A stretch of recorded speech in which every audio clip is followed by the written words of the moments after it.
Breaking news, দীর্ঘ ১০ বছর পর আবারও বাংলাদেশ ব্যাংক থেকে টাকা হাতিয়ে নিয়েছে হ্যাকার্সরা। আজ থেকে দীর্ঘ ১০ বছর আগেও এমন একটা ঘটনা ঘটেছিল। ওই সময় হ্যাকার্সরা বাংলাদেশ ব্যাংক থেকে প্রায় ২০০ কোটি টাকা মেরে দিয়েছিল। তবে এবার ধারণা করা হচ্ছে তার থেকেও বেশি টাকা লুটপাট হতে পারে। জনগণের মুখে একটাই প্রশ্ন, কে এই কাজ করলো, আর পুলিশি বাতাতে ধরতে কতদূর চেষ্টা করেছে। পরবর্তী আপডেট খুব শীঘ্রই আসছে। চোখ রাখুন আমাদের তানহা স্টোরি চ্যানেলে। আপনাদের সাথে আমি রোবাইয়া নাসরিন। সকাল সকাল ঘুম থেকে উঠে এমন খবর শুনে অবাক হলাম, যেখানে পুরো বাংলাদেশ ব্যাংকের সিকিউরিটি সিস্টেম পরিচালনা করছে বাংলাদেশের নাম্বার 1 হ্যাকাররা, যাদেরকে লোকে BSH-15 অথবা বাংলাদেশ স্পেশাল হ্যাকার 15 বলে চিনে। তাদেরকে টপকিয়ে হ্যাক করে নিল হ্যাকাররা, কিভাবে সম্ভব? যাক এসব আমার কিছু এসবে আমার কিছু যায় আসে না। এসবে আমার কিছু যায় আসে না। ওখানে তো আর আমার টাকা নাই, আমার মাথা ঘামানোর দরকার নেই। ভার্সিটিতে যাওয়ার সময় হয়ে গেছে। ফ্রেশ হয়ে মাকে খাবার দিতে বললাম। খাবার খেয়ে ভার্সিটির দিকে রওনা দিলাম। চলুন ভার্সিটিতে যেতে যেতে পরিচয়টা দিয়ে দিই। আমি রবিউল হাসান, পরিবারের বড় ছেলে। আর আমার একটা বড় আপু আছে, যে একটু আগে খবর প্রচার করলো, রুবাইয়া নাসরিন। আমি এবার HSC দিব। আর হ্যাঁ, আপুও এখনো পড়ালেখা করে, সাথে জবও করে। আমি ভার্সিটির দিকে যেতেই দেখলাম কেউ অ্যাক্সিডেন্ট করেছে, মাথা থেকে অনেক রক্ত বের হচ্ছে, কেউ হসপিটালে নিচ্ছে না। সবাই দাঁড়িয়ে দাঁড়িয়ে দেখছে। আমি তাড়াতাড়ি করে তাকে হসপিটালে নিয়ে গেলাম। ডাক্তার প্রথমে ট্রিটমেন্ট করতে চায়নি অ্যাক্সিডেন্টের ব্যাপার বলে, পরে আমার অনেক জোরাজোরিতে ট্রিটমেন্ট করলো। পরে জানলাম অ্যাক্সিডেন্ট করা লোকটা হচ্ছে শফি আহমেদ, এই শহরের নাম করা লোক। সব ট্রিটমেন্ট শেষে আমি লোকটার কাছে থেকে বিদায় নিতে গেলাম। আঙ্কেল, তাহলে আজ আমি আসি। সে কি, তুমি আমাকে এত হেল্প করলে অথচ এভাবে চলে যাবে? জি আঙ্কেল, এখানে তো আর কিছু করতে হবে না। আর আপনি বললেন আপনার মেয়ে আসতেছে, তাহলে আর আমার এখানে থাকার দরকার নেই। আপনার মেয়ে আসলে আপনি তার সাথে চলে যাবেন। আমি আজ আসি। ওকে শোনো, আমার কার্ডটা রেখে দাও, সময় করে কখনো দেখতে এসো। জি আঙ্কেল, অবশ্যই। আসি তাহলে, আসসালামু আলাইকুম। কার্ড নিয়ে চলে এলাম। আজ আর ভার্সিটিতে যাওয়া হয়নি, চলে গেলাম বাসায়। এত তাড়াতাড়ি চলে আসায় মা। কি হলো, তুই এত তাড়াতাড়ি চলে এলি যে? শরীর ঠিক আছে তো? হ্যাঁ, আমি ঠিক আছি, আমার কিছু হয়নি। তাহলে চলে এলি যে? রাস্তায় একটা লোক অ্যাক্সিডেন্ট করেছে, তাই তাকে নিয়ে হসপিটালে গিয়েছিলাম। আর দেরি হয়ে গেল, তাই বাসায় চলে এলাম। ঠিক আছে, গিয়ে পড়তে বস। এখন আবার কিভাবে পড়তে বসবো? জানি তো বসবি না, তাও এমনি বললাম। এখন তো গিয়ে শুধু কম্পিউটার নিয়ে পড়ে থাকবি। আচ্ছা, আমি গেলাম। তুমি কি করতেছো করো, আপু আসলে বলিও। আসে কখন যায় কখন কিছুই বোঝা যায় না। আমি রুমে গিয়ে চেঞ্জ করে নিলাম।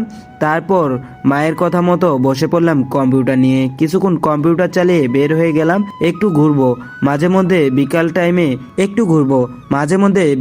একটু ঘুরি। আমি রাশেদ আর মাহমুদ।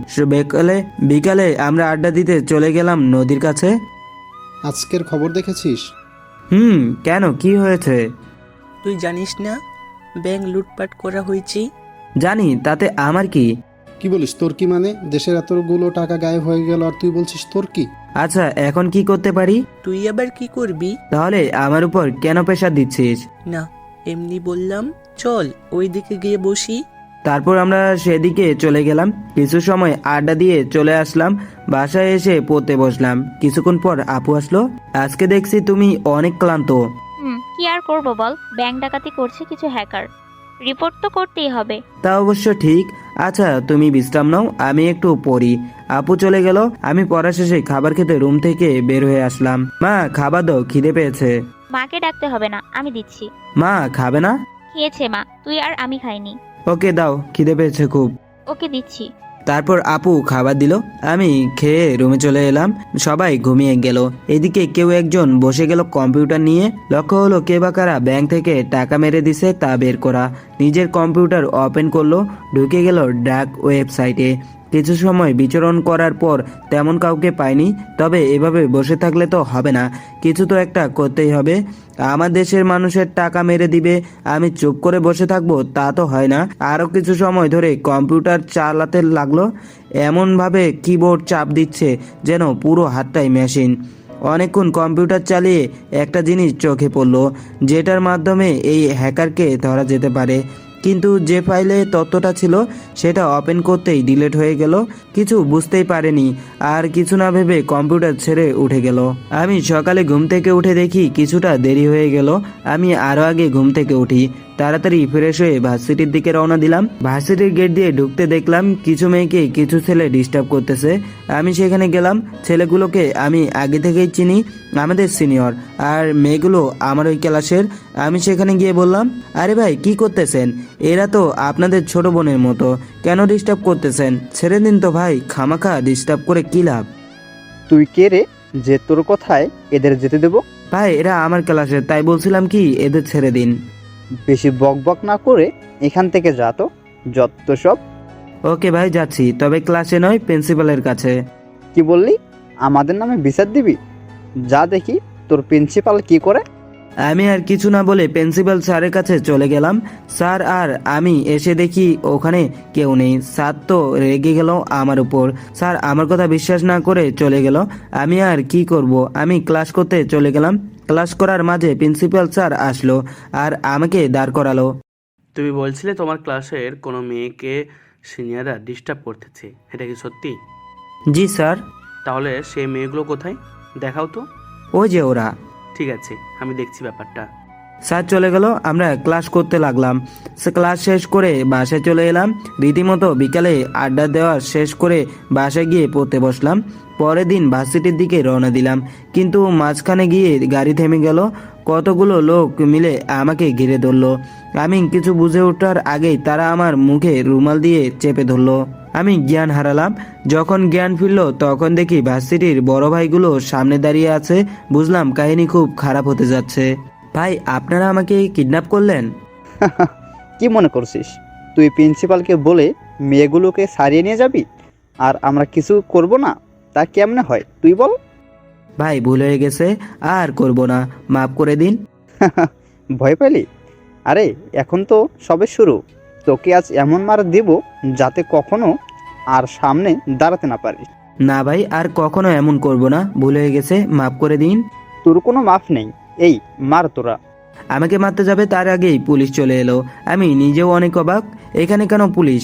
বড় ভাইগুলো তাড়াতাড়ি করে পালালো, আমাকে বেঁধে রেখেই পালিয়েছে।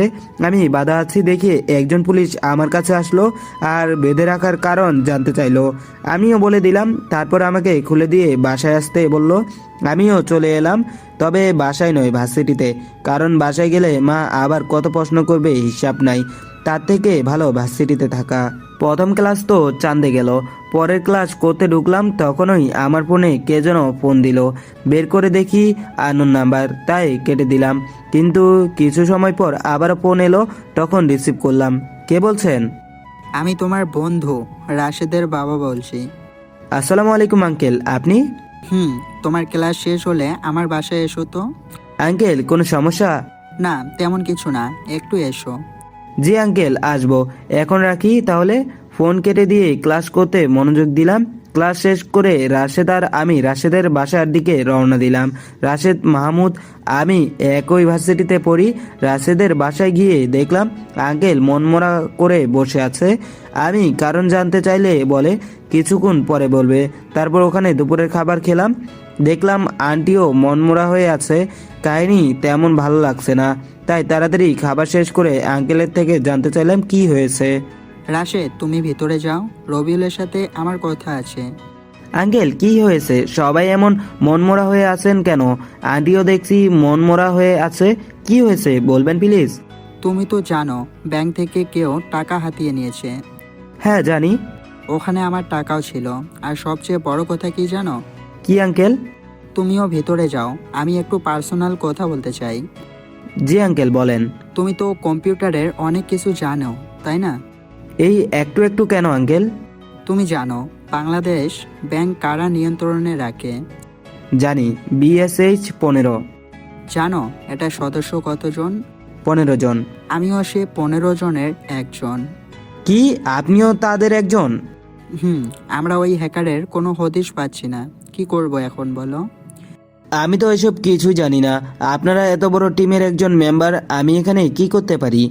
এই টিমই কিছু করতে পারতেছে না। জানো, ওই টিমের হেড হলাম আমি।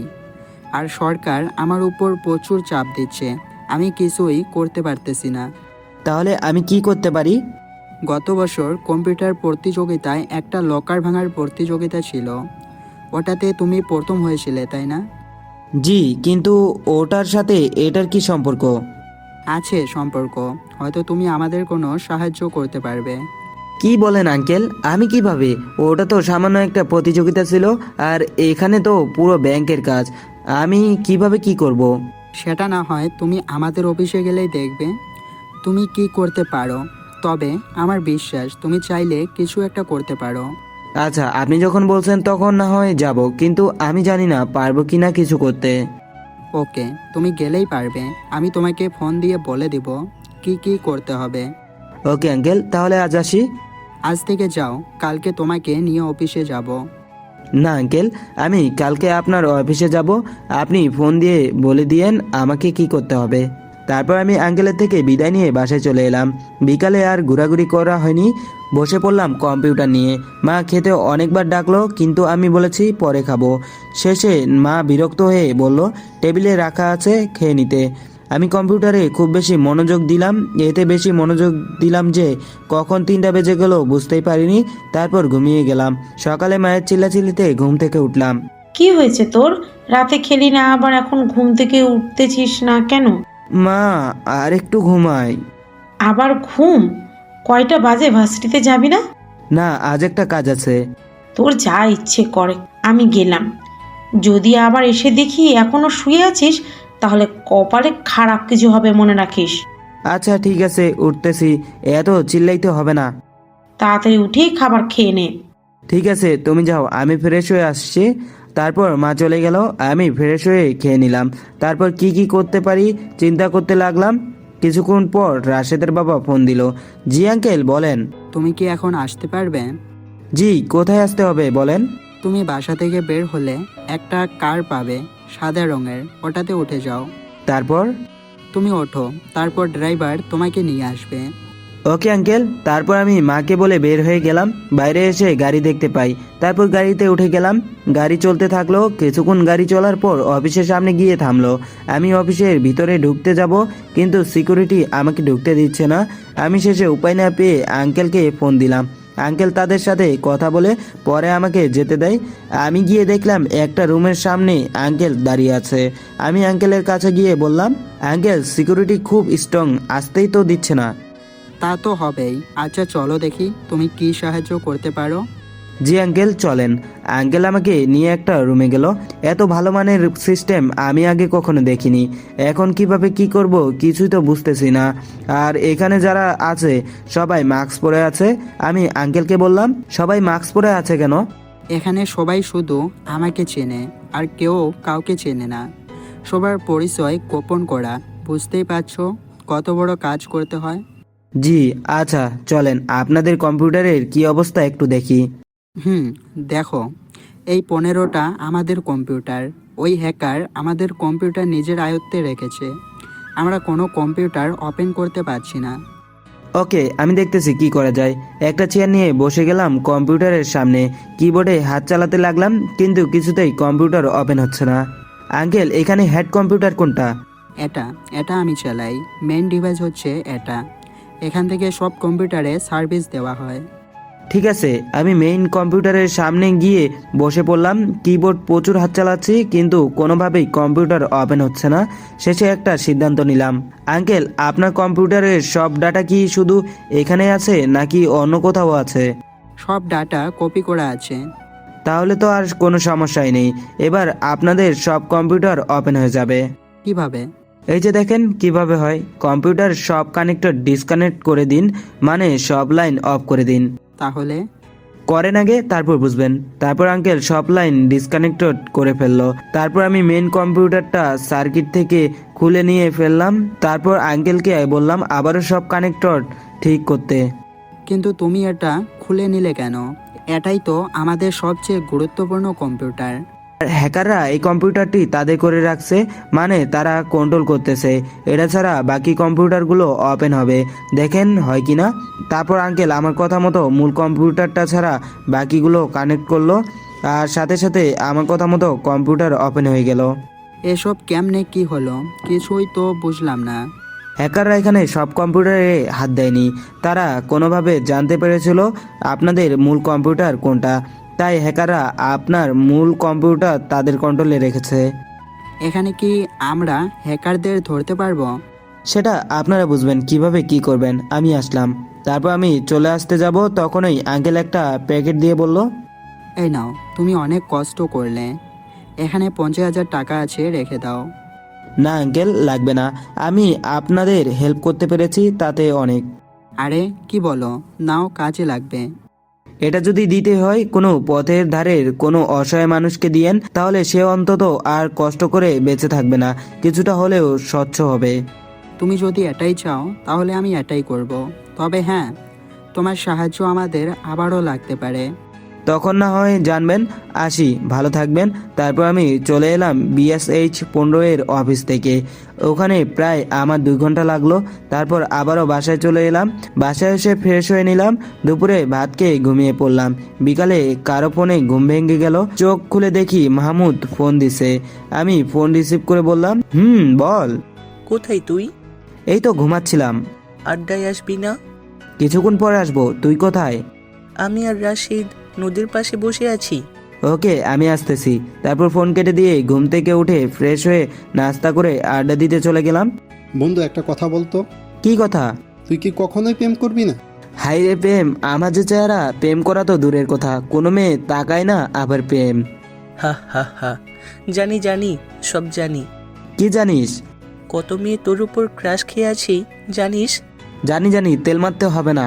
তুই যা জানিস সব ভুল। তুই ভার্সিটিতে গেলে কত মেয়ে তোর দিকে তাকিয়ে থাকে জানিস? হাসালি রে ভাই, আমার দিকে কোনো মেয়ে তাকিয়ে থাকে, এটা কি কোনো কথা বললি? তবে যাই হোক, ভালোই জোকস হলো। জোকস না, সত্যি বললাম। এখানে জোকসের কি দেখলি? তোরা যা বলছিস জোকসকেও হার মানাবে। তোর সাথে আর কথাই পারলাম না। তাহার বলতে হয়। আমরা আড্ডা দিয়ে সবাই বাড়িতে ফিরে গেলাম, একটু খবর দেখতে হয়, না হলে ভালো লাগবে না। আমি টিভি অন করলাম, টিভিতে যে খবর শুনলাম তাতে তো মাথা পুরো ঘুরে উঠলো। ব্রেকিং নিউজ, 200 কোটি টাকা লুটপাট করার পরে আবারও বাংলাদেশ ব্যাংকে সাইবার হামলা চালালো হ্যাকাররা। তবে এবার কোনো টাকা লুটপাট করতে পারেনি। তবে জানা গেছে হ্যাকাররা নয়, বরং হ্যাকারই। হ্যাঁ, ঠিকই শুনেছেন, হ্যাকার বেশি কেউ নয়, মাত্র একজন। তবে ধারণা করা হচ্ছে সে একজন মেয়ে। তবে ধারণা করা হচ্ছে খুব তাড়াতাড়ি সে হ্যাকারকে ধরা হবে। আপনাদের সাথে আছি আমি, রুবাইয়া নাসরিন। খবর শুনতে মাথা চক্কর দিয়ে উঠলো, সাথে সাথে আমার ফোনে ফোন আসলো। ফোন বের করে দেখি রাশেদের বাবা ফোন দিছে। আমি ফোনটা রিসিভ করলাম। আসসালামু আলাইকুম আঙ্কেল, বলেন। খবরটা দেখছো? হ্যাঁ, এখন কি করবেন? তুমি কাল সকালে আবারও অফিসে চলে এসো। কিন্তু আমি বারবার গেলে আপনাদের CEO কি ভাববেন? স্যারকে আমি বুঝিয়ে বলবো, তুমি এসো, আর আমার মনে হয় তুমি হ্যাকারকে ধরতে পারবে। ওকে, আমি চেষ্টা করব, তবে আমার লাইফও ঝুঁকিতে পড়তে পারে, এটা আপনার খেয়াল রাখতে হবে। আমি জানি এটা, চিন্তা করো না, আমি সেদিকে খেয়াল রাখবো। ওকে, আমি কাল আসবো তাহলে। তারপর ফোন কেটে দিলাম। রাতে কিছু সময় পরে ভাত খেতে গেলাম। মা, খুব খিদে পেয়েছে, খাবার দাও। এত তাড়াতাড়ি? কেন, রান্না হয়নি? হয়েছে, কিন্তু তুই তো কখনো এত তাড়াতাড়ি খাবার খাস না, তাহলে আজ কি হলো? তেমন কিছু না, খিদে লেগেছে, আর কিছু না। ওকে বস, খাবার দিচ্ছি। তারপর খাবার খেয়ে নিলাম, রুমে চলে এলাম, বসে পড়লাম কম্পিউটার নিয়ে। একটা মাত্র কম্পিউটার, তেমন কিছু করতে পারছি না, তাও যা পারলাম অনেক গুরুত্বপূর্ণ। কাজ শেষ করে ঘুমিয়ে পড়লাম। সকালে ঘুম থেকে উঠে ফ্রেশ হয়ে খাবার খেয়ে নিলাম। আজ কি ভার্সিটিতে যাবি? আসলে আজকেও কিছু কাজ আছে, তাই ভার্সিটিতে যেতে পারবো না। তোর এত কি কাজ আমাকে বল। মা, তুমি এমন করছো কেন? আমি তো খারাপ দেখাই বা লোক খারাপ বলে এমন কোনো কাজ করি না, তাহলে এমন করছো কেন তুমি? তাও আমাকে বললে তোর সমস্যা কোথায়? সমস্যা নাই, কিন্তু বলতে নিষেধ আছে। মানে কি এমন কাজ যে বলতে নিষেধ আছে? শুধু এতটুকুই মনে রেখো, আমি কম্পিউটারের কাজ করতে যাব, আর কিছু না। ওকে যা, দেরি করবি না, তাড়াতাড়ি চলে আসবি। ওকে আসি। তারপর গাড়ি নিয়ে চলে এলাম BCS 15 অফিসের সামনে। এবার আর গার্ড আমাকে আটকালো না, আমি চলে গেলাম অফিসের ভেতর। এবারও সবাই মাস্ক পরে আছে, শুধু আঙ্কেল ছাড়া। আঙ্কেল আবার কি হলো? তুমি জেনেছো যে হ্যাক করে আমাদের ব্যাংকের টাকা মেরে দিছে সে একটা মেয়ে? হ্যাঁ জেনেছি, তো কি করা যায় এখন? তুমি কি মেয়েটাকে ধরতে আমাদের সাহায্য করবে? আমি কিভাবে কি করব? আমার চেয়ে আপনারা বেশি জানেন। এখানে আপনাদের সামনে আমি তুচ্ছ। এটা ভুল ধারণা তোমার, তুচ্ছ নয়, তুমি আমাদের কাছে খুবই গুরুত্বপূর্ণ। তুমি হয়তো তাকে ধরতে আমাদের সাহায্য করতে পারবে। ওকে, আমি দেখছি কতটুকু সাহায্য করতে পারি আপনাদের। আমি কম্পিউটারের সামনে বসে পড়লাম। কম্পিউটারে তাকিয়ে দেখি স্ক্রিনে লেখা আছে IJR। আমি চিন্তায় পড়ে গেলাম, কি এই IJR? কিছুক্ষণ চিন্তা করে বুঝলাম কাহিনী কি। আঙ্কেল আপনি এই IJR এর মানে বুঝেন? না তো, কি এইগুলো? আমি সব না বুঝলেও কিছুটা বুঝতে পেরেছি। কি বুঝতেছো তুমি? আপনি আর কে নামে কাউকে চিনেন? হ্যাঁ চিনি। আর কে? যে 2010 সালে পুরো সাইবার ওয়ার্ল্ডের কিং ছিল। হ্যাঁ, এখানেও আমি তেমন কিছু দেখতেছি। IJR, এখানে প্রথম দুইটা না জানলেও শেষের আর দিয়ে এমন কিছু বুঝতেছি। তাহলে কি এটা আর কে করেছে? আমার মনে হয় না এটা তার কাজ, হয়তো তার নামে কেউ বদনাম করার জন্য এটা করতেছে। তা অবশ্য ঠিক, কারণ 10 বছর আগে যখন ব্যাংক থেকে হ্যাকাররা টাকা লুটপাট করেছিল তখন এই আর কে আমাদের টাকাগুলো আবার ফিরিয়ে দিয়েছিল, আর ওই হ্যাকার দলকে আমরা গ্রেপ্তার করতে পেরেছিলাম। তাহলে আপনার কি মনে হয় এই আর কে টাকা লুটপাট করবে? না, এটা আমার মনে হয় না। তুমি দেখো তো কম্পিউটারে আবার কি হলো। ওপেন করতেই এই লেখাটা সামনে আসে, আর কিছু করা যায় না। ঠিক আছে দেখছি। কিছুক্ষণ কম্পিউটার এদিক ওদিক করলাম, কিন্তু কিছুতেই নাড়ানো যাচ্ছে না। হঠাৎ একটা ক্লোন পেলাম। আমি কম্পিউটার উল্টো দিকে ঘুরিয়ে দিয়ে আঙ্কেলের কাছে এলাম। কি হয়েছে, এভাবে চলে এলে কেন? তাড়াতাড়ি বিদ্যুতের সব কানেক্টর ডিসকানেক্ট করে দিন, সময় 1 মিনিট মাত্র। কি যা তা বলছো? আঙ্কেল আমার উপর বিশ্বাস রাখুন, নয়তো বড় ক্ষতি হয়ে যাবে। আর কিছু না বলে আঙ্কেল পুরো অফিসের বিদ্যুতের মেন সুইচটা অফ করে দিল, যার কারণে পুরো অফিসের ইলেকট্রিক ডিভাইসগুলো অফ হয়ে গেল। অপরদিকে কেউ কাজে সফল হতে না পেরে টেবিলে একটা জোরে লাথি মারলো। এত সময় ধরে ক্লোন করে আসছিলাম, সব ঠিক ছিল, কিন্তু ওকে করতে গিয়ে সব ডিসকানেক্টেড হয়ে গেল। রাগে সে জ্বলতে লাগলো, আর এইদিকে আমি। আঙ্কেল এখন ঠিক আছে, এবার দেখি কি করা যায়। বিদ্যুতের সুইচ আবার অন করে দিন। বুঝলাম না, যখন যা ইচ্ছা করে যাচ্ছ। যদি এটা না করতাম পুরো সিকিউরিটি সিস্টেম আবারও হ্যাক হয়ে যেত। মানে? ওই মেয়ে হ্যাকারটা আবারও হ্যাক করার ট্রাই করেছিল। তুমি কিভাবে বুঝলে? কম্পিউটারে এমন কিছু আমি লক্ষ্য করেছিলাম, এখন আর চিন্তা করতে হবে না। ওকে, কি করতে পারবে করো। আমি যতটুকু পারি করব। বিদ্যুতের লাইন দিন। ওকে দিচ্ছি। আঙ্কেল বিদ্যুতের লাইন আবার দিল। তারপর আমি সবার উল্টো দিকে ঘুরে কম্পিউটার নিয়ে বসে পড়লাম। অবশ্য আঙ্কেল কিছু বলতে চেয়েছিল, কিন্তু বলতে পারেনি। আমি দ্রুত টাইপিং করতে লাগলাম। একটা সময় গিয়ে এমন কিছু পেলাম যাতে ওই হ্যাকারকে ধরা যায়। একটা ফাইল সামনে পড়লো। আমি ফাইলটা ওপেন করতে বের হয়ে আসলাম। বারবার চেষ্টা করার পর 9 বারে ফাইলটা ওপেন হলো। ফাইলটা ওপেন করে দেখি বাংলাদেশের অনেক ধনী ব্যক্তিদের ব্যাংক অ্যাকাউন্ট নাম্বার আর তাদের ছবি। আমি সেগুলো কপি করে নিলাম আর পরের ফাইলে ঢুকলাম।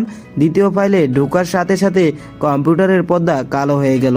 আমি অপেক্ষা করতে লাগলাম কি হয় দেখার জন্য। প্রায় 2 মিনিট পর পর্দা আস্তে আস্তে স্বাভাবিক হয়ে গেল, আর পরেই ফাইলে একটা লিঙ্ক পেলাম যেটা পৌঁছাতে পারে হ্যাকারের পর্যন্ত।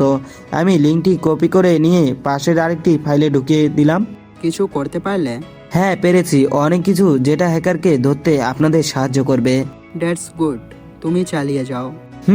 তারপর আবারও হাত দিলাম কিবোর্ডে। লিঙ্কটা থেকে কিছু বোঝার ট্রাই করলাম। কিছু করতে হবে আমাকে। কে এই লেডি হ্যাকার যে আরকের নামে বদনাম করতে চাচ্ছে? নিজের মাঝে একটা রাগ উঠে গেল। কম্পিউটার থেকে চোখ সরিয়ে দেখি আঙ্কেল সহ সবাই আমার দিকে তাকিয়ে আছে। রাগ সামলাতে না পেরে কিছু একটা করে বসলাম আর BSH 15 অফিস থেকে বেরিয়ে আসলাম। এদিকে আঙ্কেল আমার এভাবে চলে আসা দেখে কি হচ্ছে দেখার জন্য কম্পিউটারের কাছে গিয়ে কম্পিউটার নিজের দিকে ঘুরালো, আর কম্পিউটারের পর্দায় দেখতে পেলো কিছু একটা হচ্ছে। 97, 98, 99। তখন হয়ে গেল 100%। সাথে সাথে দেখলো বাংলাদেশের নামকরা বিভিন্ন হ্যাকারের ডিভাইস হ্যাক হয়ে গেছে, তাও কম করে হলো 100টা। আঙ্কেল এটা দেখে অবাক হয়ে গেল। যেখানে BSH-15 পুরো দল সব ভালো মানের প্রযুক্তি দিয়ে কিছু করতে পারলো না, সেখানে না না, এর পেছনে কিছু আছে, কি সেটা খুঁজে বের করতে হবে। আঙ্কেলের সিনিয়র কর্মকর্তা মানে CEO এসে আমার কাজ দেখে অবাক হয়ে গেল আর আমাকে তাদের টিমে মানে BSH-15 এর টিমে নিতে বলল। আঙ্কেল সহ সবাই আমার কাজ দেখে যতটা অবাক হয়েছে ততটা সন্দেহ করেছে কিভাবে কি করলাম। আমি বাসায় চলে এলাম। এইদিকে আঙ্কেল সহ পুরো BSH-15 কে 72 ঘন্টা সময় দিল হ্যাকারকে ধরার জন্য। আঙ্কেল অনেক ঝামেলায় পড়ে গেল, কি করবে এত অল্প সময়ে কিছুই বুঝতে পারছে না। আমি বাসায় এসে ফ্রেশ হয়ে শুয়ে পড়লাম আর তখনই আঙ্কেল ফোন দিল। জি আঙ্কেল বলেন। তোমাকে একটা কাজ করতে দিলে কি করবে? কি কাজ আঙ্কেল? আমাদের স্যার বলেছে তুমি আমাদের সাথে কাজ করবে, তুমি কি করবে? কি বলেন আঙ্কেল? কোথায় BSH-15 আর কোথায় আমি ওখানে কাজ করতে পারবো? হ্যাঁ পারবে, কারণ এটা আমাদের স্যার বলেছে। সত্যি? হ্যাঁ সত্যি, আর তুমি আসলে আমাদের টিম আরো শক্ত হয়ে যাবে, আমাদের সাথে আর কেউ টক্কর দিতে পারবে না। আঙ্কেল আমার এই সামান্য কাজগুলো দেখে আমাকে আপনাদের টিমে নেওয়া কি ঠিক হবে? হ্যাঁ, কারণ তুমি যা পারো তা আমাদের টিমে আর কেউ পারে না। তুমি না করো না, তুমি আসবে আর আমাদের সাথে কাজ করবে, ব্যাস। ওকে আঙ্কেল, আপনি যেমন বলবেন। গুড, তাহলে কালকে সব কাগজপত্র নিয়ে অফিসে চলে এসো, আমি দেখবো বাকিটা। কিন্তু আঙ্কেল আমি তো কাল ভার্সিটিতে যাব। তাহলে বিকালে এসো, আর স্যারও সকালে বিজি থাকবে, তুমি বিকালে এসো। ওকে আঙ্কেল, তাহলে বিকাল 3টায় আসবো। ওকে, তবে একটা কথা মনে রেখো। জি আঙ্কেল, কি কথা? তুমি যে আমাদের সাথে কাজ করবে তা যেন কেউ জানে না, এমনকি তোমার বাসার লোকজনও না। ওকে আঙ্কেল, জানবে না। ওকে, রাখলাম। তারপর ফোন কেটে দিলাম। আমি তো সেই লেভেলের খুশি, এত বড় একটা টিমের সাথে কাজ করব ভাবতেই কেমন লাগছে। আর শুয়ে থাকা হলো না, উঠে দুপুরের খাবার খেয়ে নিলাম। খাওয়া শেষে মাকে বললাম, মা আমি চাকরি করতে চাই। কেন, তোর আবার টাকার অভাব পড়লো কবে? মা টাকার জন্য কি চাকরি করে সবাই? তাহলে কেন করে? মানুষের একটা নিজস্ব পরিচয় থাকা দরকার, যেটা শুধু টাকা থাকলে হয় না। তা ঠিক বলেছিস। তো তুই কি চাকরি করবি? আমি একটা কোম্পানির সাথে কথা বলেছি।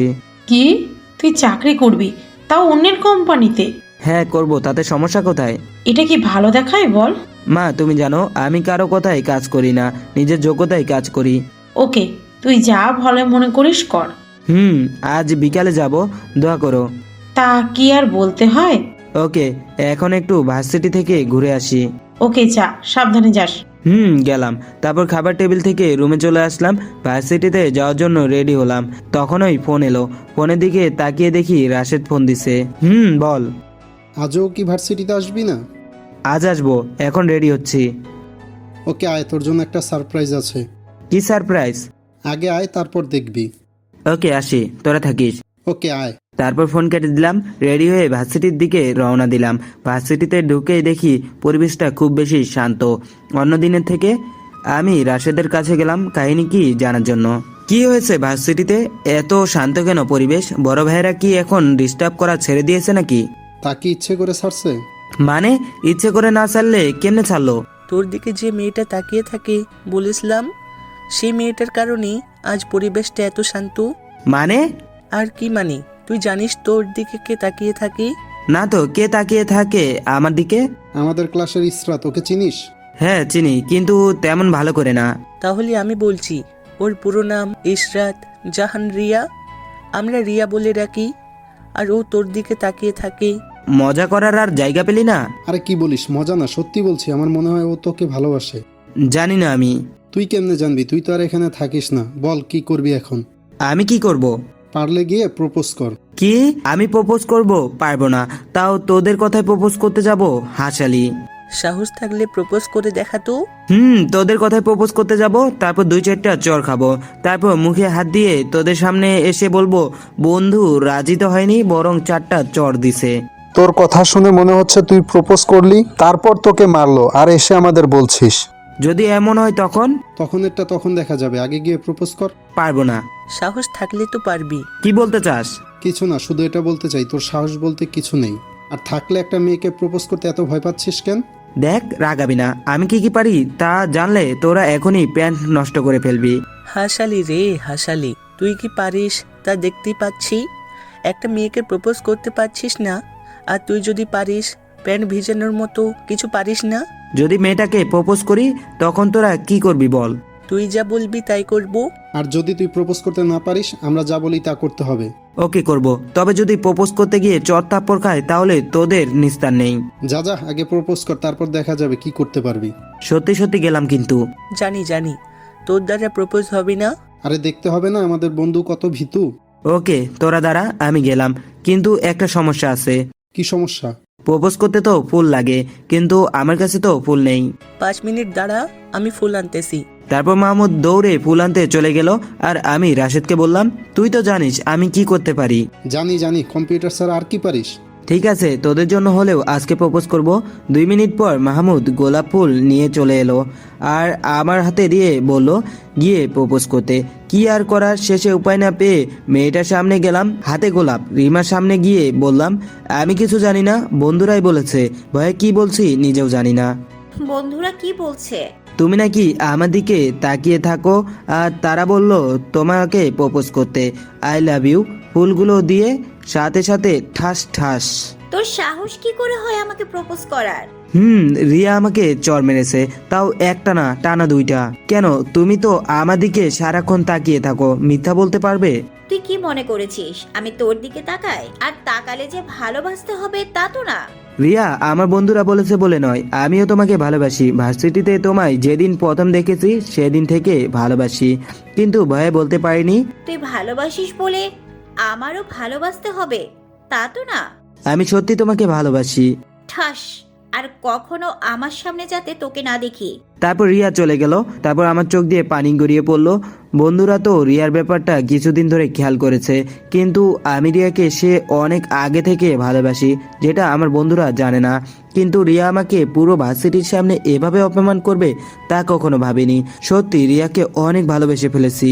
তোমাকে সত্যি অনেক ভালোবাসি প্রিয়, সেই প্রথম দেখার পর থেকে। আমার এই ভালোবাসা তুমিও হয়তো খেয়াল করেছো, কিন্তু আমার ভালোবাসা মেনে না নিয়ে এভাবে অপমান করলে। তুমি বলেছো না আজ থেকে তোমার সামনে না আসতে, ঠিক আছে আজ থেকে আর তোমার সামনে আসবো না, দূর থেকে তোমায় ভালোবেসে যাব। ভালো থেকো কলিজা। মুখে হাত দিয়ে রিয়ার চলে যাওয়ার দিকে তাকিয়ে এসব ভাবছিলাম, তখনই রাশেদ আর মাহমুদ আমার কাঁধে হাত দিল। আমি চোখের জল মুছে নিলাম। মাহমুদ বলল, সরি রে রিয়া, এভাবে তোকে অপমান করবি তা আমরা ভাবিনি। বাদ দে, তোরা তো জানিস না আমি রিয়াকে অনেক আগে থেকে ভালোবাসি, কিন্তু ভয়ে বলতে পারিনি। আজ বললাম, আর দেখ কি থেকে কি হয়ে গেল। আগে থেকেই ভালোবাসিস মানে? আগে এখান থেকে চল, তারপর বলছি। সবাই আমাদের দিকে তাকিয়ে আছে। হ্যাঁ চল। তারপর আমরা একপাশে গেলাম। তারপর আমি তাদেরকে বললাম, আমি একদিন ভার্সিটিতে আসছিলাম। কিছু দূর আসার পর রাস্তায় একটা লোক অ্যাক্সিডেন্ট করলো, তাকে নিয়ে হসপিটালে গেলাম। আর আমি যখন হসপিটাল থেকে চলে আসতে বের হলাম, তখন রিয়াকে আমি ওখানে দেখি। আমি বের হয়ে আসছিলাম আর রিয়া ভিতরে যাচ্ছিল। আর সেদিন থেকে আমি রিয়াকে ভালোবাসি, যা তোরা কেউ জানতি না। তবে আমি এটা জানতাম রিয়া আমার দিকে তাকিয়ে থাকে, কিন্তু এভাবে অপমান করবে সেটা আমার কল্পনাও ছিল না। মন খারাপ করিস না, একদিন সে বুঝবে তোর ভালোবাসা, হয়তো সেদিন তোর কাছে ছুটে আসবে। হয়তো অনেক দেরি হয়ে যাবে। আরে বন্ধু, অপেক্ষার ফল সবসময় মিষ্টি হয়। অপেক্ষার ফল মিষ্টি হয় ঠিকই, কিন্তু অতি অপেক্ষায় সে ফল নষ্ট হয়ে যায়। আর তখন মিষ্টি কিনা জানাও সম্ভব না, কারণ তখন তো আর মুখে নেওয়া যাবে না। কি বলতে চাস? তেমন কিছু না, চল বাসায় যাব। মাত্র আসলাম, ক্লাস শুরু হবে কিছুক্ষণ পর, ক্লাস করবি না? না। এটা কেমন কথা? জানিস রিয়া আমাকে কি বলছে? কি বলেছি? রিয়া আমাকে বলেছে কখনো তার সামনে না যেতে। আরে এসব নিয়ে মন খারাপ করিস না, চল ক্লাসে যাই। না, আমি আর ক্লাস করব না, বাসায় চলে যাব, তোরা ক্লাস কর। তোকে ছাড়া ক্লাস করব না, চল বাসায় যাই। ওকে চল। একটা গুড নিউজ আছে। কি? আমি আজকে একটা ইন্টারভিউ দিব, যদি চাকরিটা হয়ে যায় তাহলে চাকরি করতে চলে যাব। মানে আর পড়াশোনা করবি না? করবো তো, তবে শুধু এক্সাম দিতে আসবো, আর এমনিতে সময় পেলে আসবো, নয়তো আসবো না। আমাদের ছেড়ে থাকতে পারবি? জানি না, চল বাসায় যাই। আর কেউ কিছু না বলে সবাই বাসায় চলে গেলাম। আমি সোজা রুমে এসে শুয়ে পড়লাম। মা অনেক জিজ্ঞাসা করেছে কি হয়েছে, আমি কিছু বলিনি। আমার ডায়েরির মাঝে একটা রিয়ার ছবি ছিল, সেটা বের করলাম আর ছবির দিকে তাকিয়ে জান, তোমাকে যেদিন হসপিটালে দেখেছিলাম সেদিন অনেক ভালো লেগেছিল, কিন্তু তোমার খোঁজ করেও তোমাকে কোথাও পাইনি। কিন্তু মাসখানিক পর যখন তোমাকে ভার্সিটিতে দেখলাম তখন মনে হলো তোমাকে এবার কাছে পাবো, কিন্তু আজ যখন তোমাকে ভালোবাসার কথা বলতে গেলাম তখন তুমি আমাকে তাড়িয়ে দিলে। কেন এমন করলে? কি দোষ ছিল আমার? তোমাকে ভালোবাসা কি আমার দোষ? ছবিটা ধরে এসব ভাবছিলাম আর চোখের জল ফেলছিলাম। আমাদের ছেলেদের একটাই সমস্যা, কখনো চিৎকার করে কাঁদতে পারি না, তাই নীরবে চোখের জল ফেলতে হয়। ছবিটার দিকে তাকিয়ে কখন ঘুমিয়ে পড়লাম নিজেও জানি না। যখন ঘুম ভাঙলো তখন দেখি 2টা বাজে। হঠাৎ মনে পড়লো 3টা বাজে আমার অফিসে যাওয়ার কথা। তাড়াতাড়ি উঠে ফ্রেশ হয়ে নিলাম। বাইরে এসে দেখি আপু বসে আছে। আপু, তুমি কখন আসলে? আমি সকালে আসছি। তুই ভার্সিটি থেকে চলে আসার পরপরই মা আমাকে ফোন দিয়ে বলল তুই নাকি কেমন যেন করছিস, তাই চলে আসলাম। মেয়েটাকে কোন মেয়ে? ডুবে ডুবে জল খাও আর আমি কিছুই জানি না। কি বলছো? আর কিছু বলতে পারিনি। আমার মনে পড়ে গেল রিয়ার ছবি কথা, যেটা সাথে নিয়ে আমি ঘুমিয়েছিলাম। কি কিছু মনে পড়লো? মনে পড়েছে। ছবিটা কোথায়? ওটা আর কিছু বলার আগে মা আসলো। তোর কি হয়েছে? এসে রুমে ঢুকে গেলি আর কিছু বললিও না? কই, কিছু হয়নি। আজ তো তোর ইন্টারভিউ। ও হ্যাঁ, মনেই ছিল না। আচ্ছা, আমি গেলাম। ওকে যা। আপু, একটু আমার রুমে এসো। এখানে বল। আমার কিছু কাগজ ঠিক করে দিবে, আসো তো। তারপর আপু আমার রুমে আসলো। কি কাগজ? কোনো কাগজ না, আমি সব কাগজ কাল ঠিক করে রেখেছি। তাহলে আমাকে ডাকলি কেন? ছবিটা কোথায়? কিসের ছবি? কার ছবি? রিয়া। বল কার ছবি? রিয়ার ছবি, যেটা তুমি নিছো ওটা দাও। কি প্রেম রে ভাই তোর! দিনের বেলাও ছবি বুকে নিয়ে ঘুমাস? বাবা! তেমন কিছু না, ছবিটা দেখছিলাম আর ঘুম চলে আসছে, এতটুকু, আর কিছু না। বাসা কোথায়? এসব পরে বলবো। আর ও আমার গার্লফ্রেন্ড না। বল বল কাহিনী কি? আগে ছবি দাও, তারপর বলছি। ওকে, এই নে ছবি, বল কাহিনী কি? তাহলে শোনো, আমি এই মেয়েটাকে ভালোবাসি আর আজ তাকে প্রপোজ করতে গিয়েছিলাম, কিন্তু মেয়েটা আমাকে না করে দিয়েছে। কি তোকে না করছে এই মেয়ে? বাদ দাও তো, আমার কাজ আছে, এখন যাও। ঠিক আছে গেলাম, তবে মেয়েটাকে কিন্তু তোর সাথে হেব্বি মানাবে। তাই না? আপু চলে গেল আর আমি কাগজপত্র সব নিয়ে বেরিয়ে পড়লাম। টেবিলের সামনে আপু বসে আছে, কিছুটা হলেও খেতে বলছে, কিন্তু আমি দেরি হয়ে যাবে বলে কিছু খাইনি। তারপর গাড়ি নিয়ে চলে এলাম BSH 15 অফিসের সামনে। ঘড়িতে তাকিয়ে দেখি আর মাত্র 10 মিনিট সময় আছে 3টা বাজতে। আমি তাড়াতাড়ি করে আঙ্কেলকে ফোন দিয়ে অফিসে ঢুকে গেলাম। আঙ্কেল আমাকে একটা অন্যরকম রুমে নিয়ে গেল। চারদিকে আয়না, পুরো রুমে শুধু আমি আছি। আঙ্কেল আমাকে রুমে রেখে যাওয়ার আগে বলল, এখন থেকে তোমার ইন্টারভিউ শুরু। তারপর আঙ্কেল চলে গেল। আমি বসে আছি একটা চেয়ারে, আর সামনে একটা টেবিল আর একটা পানির জগ, আর কিছু নেই। আমি বসে থাকতে থাকতে প্রায় 30 মিনিট গেল, কিন্তু কেউ আসলো না। আরো 5 মিনিট বসলাম, কিন্তু তাও কেউ আসলো না। আর বসে থাকতে না পেরে সামনে থাকা জগ থেকে 1 গ্লাস পানি খেলাম আর উঠে চারদিকে হাঁটতে লাগলাম রুমের ভিতরে। রুমের একটা কর্নারে গিয়ে দেখলাম এমন কিছু যাতে আমি বুঝে গেলাম আমি রুমের ভেতরে যা করছি সব কিছু কেউ দেখছে। আমি আর হাঁটাহাঁটি না করে আবারও বসে গেলাম চেয়ারে। তারপর পরই রুমে আঙ্কেল সহ 3 জন লোক আসলো। এখন তোমার ইন্টারভিউ নেওয়া হবে, তুমি পারবে তো? ইনশাআল্লাহ পারবো। ওকে, কম্পিউটারটা ওকে দাও। আঙ্কেলের সাথে আসা একজন আমাকে কম্পিউটার দিল। তারপর আঙ্কেল বলল, এখানে একটা ফাইল আছে, আর সে ফাইল থেকে একটা ভিডিও আছে, যেটা বের করে দেখবে, আর দেখা শেষ হলে ভিডিওটা ডিলিট হয়ে যাবে। তারপর আরেকটা ফাইলে কিছু হ্যাকারদের আইডি আছে। বর্তমান সবচেয়ে বড় হ্যাকারের ব্যাংক অ্যাকাউন্ট হ্যাক করতে হবে। ব্যাংক অ্যাকাউন্ট হ্যাক করা তো অপরাধ। হ্যাঁ অপরাধ, কিন্তু ওই অ্যাকাউন্টে সব কালো টাকা আছে, তাই ওটা হ্যাক করা দরকার। তাহলে বাংলাদেশ ব্যাংক থেকে যাদের অ্যাকাউন্টে টাকা উধাও হয়ে গেছে তাদেরও তো সব কালো টাকা। তাহলে হ্যাকারকে কেন খুঁজছেন? সেও তো কালো টাকাকে মেরে দিয়েছে, কারো কষ্টের টাকা তো মারেনি। তুমি ভুলে যেও না, আমি তোমার ইন্টারভিউ নিচ্ছি, যা বলছি তা করো। তারপর আঙ্কেল চলে গেল। আমি চিন্তায় পড়ে গেলাম কিভাবে কি করব, তাও সামান্য একটা কম্পিউটার দিয়ে। না না, আমি পারবো না বললে মানায় না, কিছু একটা করতেই হবে। আমি কম্পিউটারে হাত দিলাম। আমি জানি এইখানে যা করছি সব কেউ দেখছে, তাই আর এদিক ওদিক না তাকিয়ে আঙ্কেলের কথা মতো ভিডিওটা দেখলাম, কিন্তু তেমন কিছু গুরুত্বপূর্ণ পাইনি। তারপর হ্যাকারের লিঙ্ক যেটা বললো সেটা খুঁজতে লাগলাম, কিন্তু এখানে শতাধিক ফাইল আছে, ওর লিঙ্ক কোনটা? তারপর হাল না ছেড়ে খুঁজতে লাগলাম। কিছু সময় খোঁজার পর যখন পেলাম না, তখন মনে হলো আমি ভুল পথে যাচ্ছি, আমাকে সঠিক পথে যেতে হবে। সব ফাইল থেকে বের হয়ে আসলাম আর নতুন করে খুঁজতে শুরু করলাম, আর সাথে সাথে একটা ভাইরাস যুক্ত ফাইল চোখে পড়লো, যেটাতে ঢুকে গেলাম। তারপর 2 মিনিট খুঁজে লিঙ্কটা পেলাম, কিন্তু লিঙ্ক কোনোভাবে ওপেন হয় না। করে দিলাম একটা চালাকি, লিঙ্কটার মতো আরও একটা লিঙ্ক বানালাম, তারপর ওপেন করলাম, কিন্তু কিছু এলো না। আবার রিফ্রেশ দিতে দিতে একটা ডিজাইনের নাম সামনে আসলো, যেটাকে ভাঙিয়ে আমাকে ব্যাংক অ্যাকাউন্ট হ্যাক করতে হবে।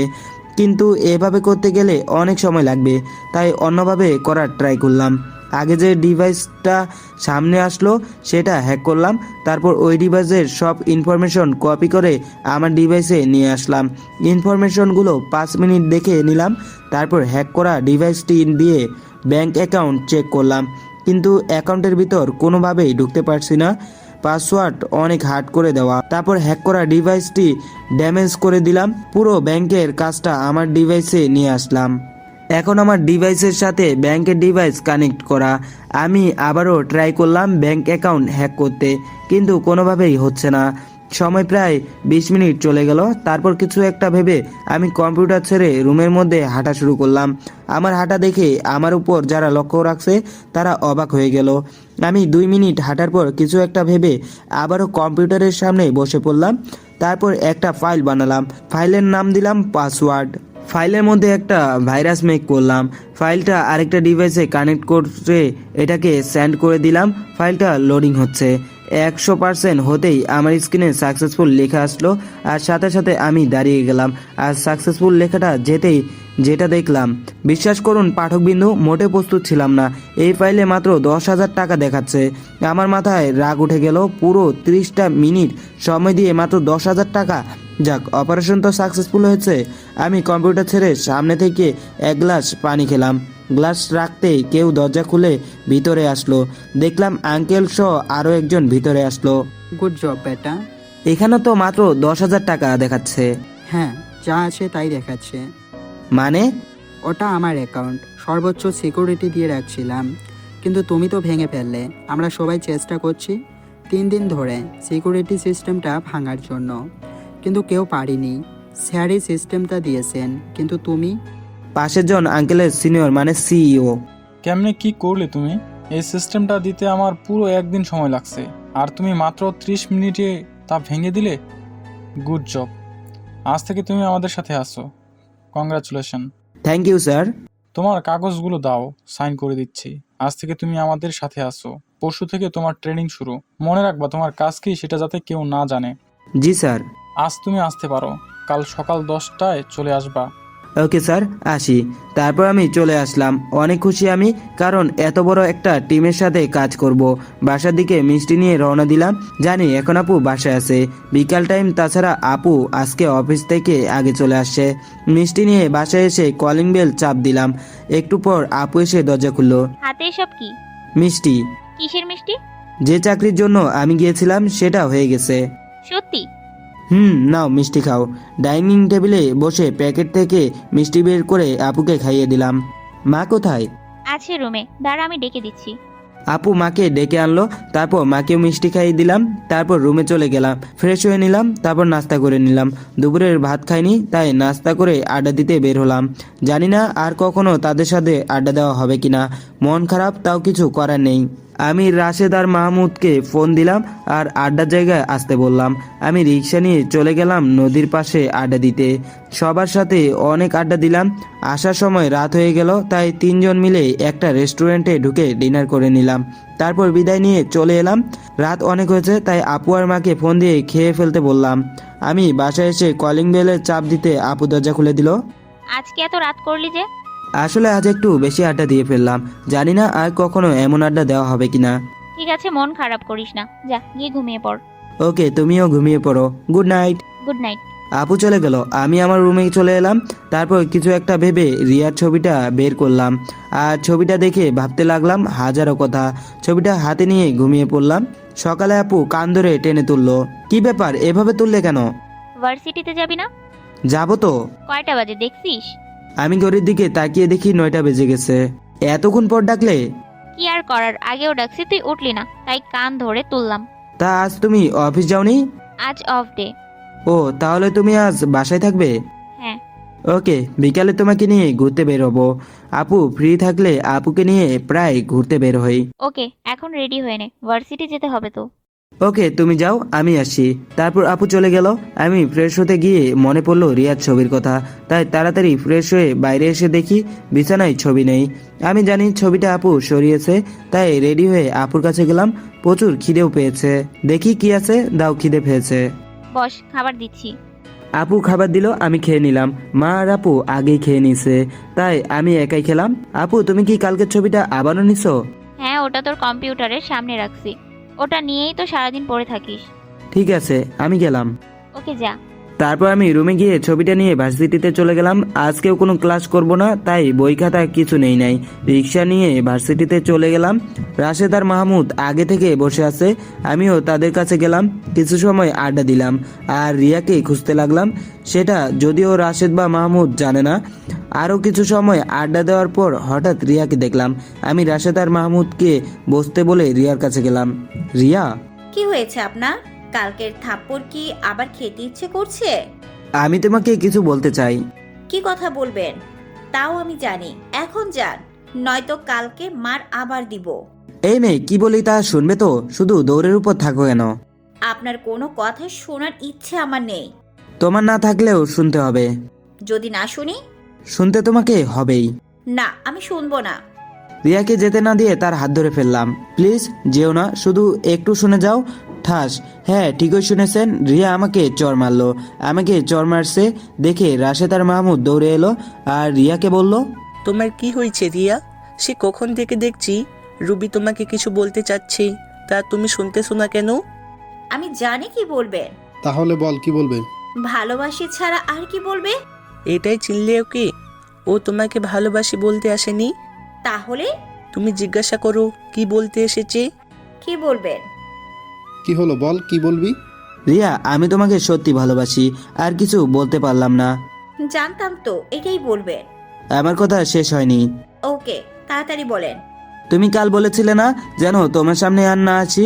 আজ থেকে সত্যি চলে যাব, আর কখনো এই ভার্সিটিতে আসবো না। সত্যি ভালোবাসি তোমায়, ভালো থেকো। আর কখনো তোমাকে বিরক্ত করার জন্য আসবো না।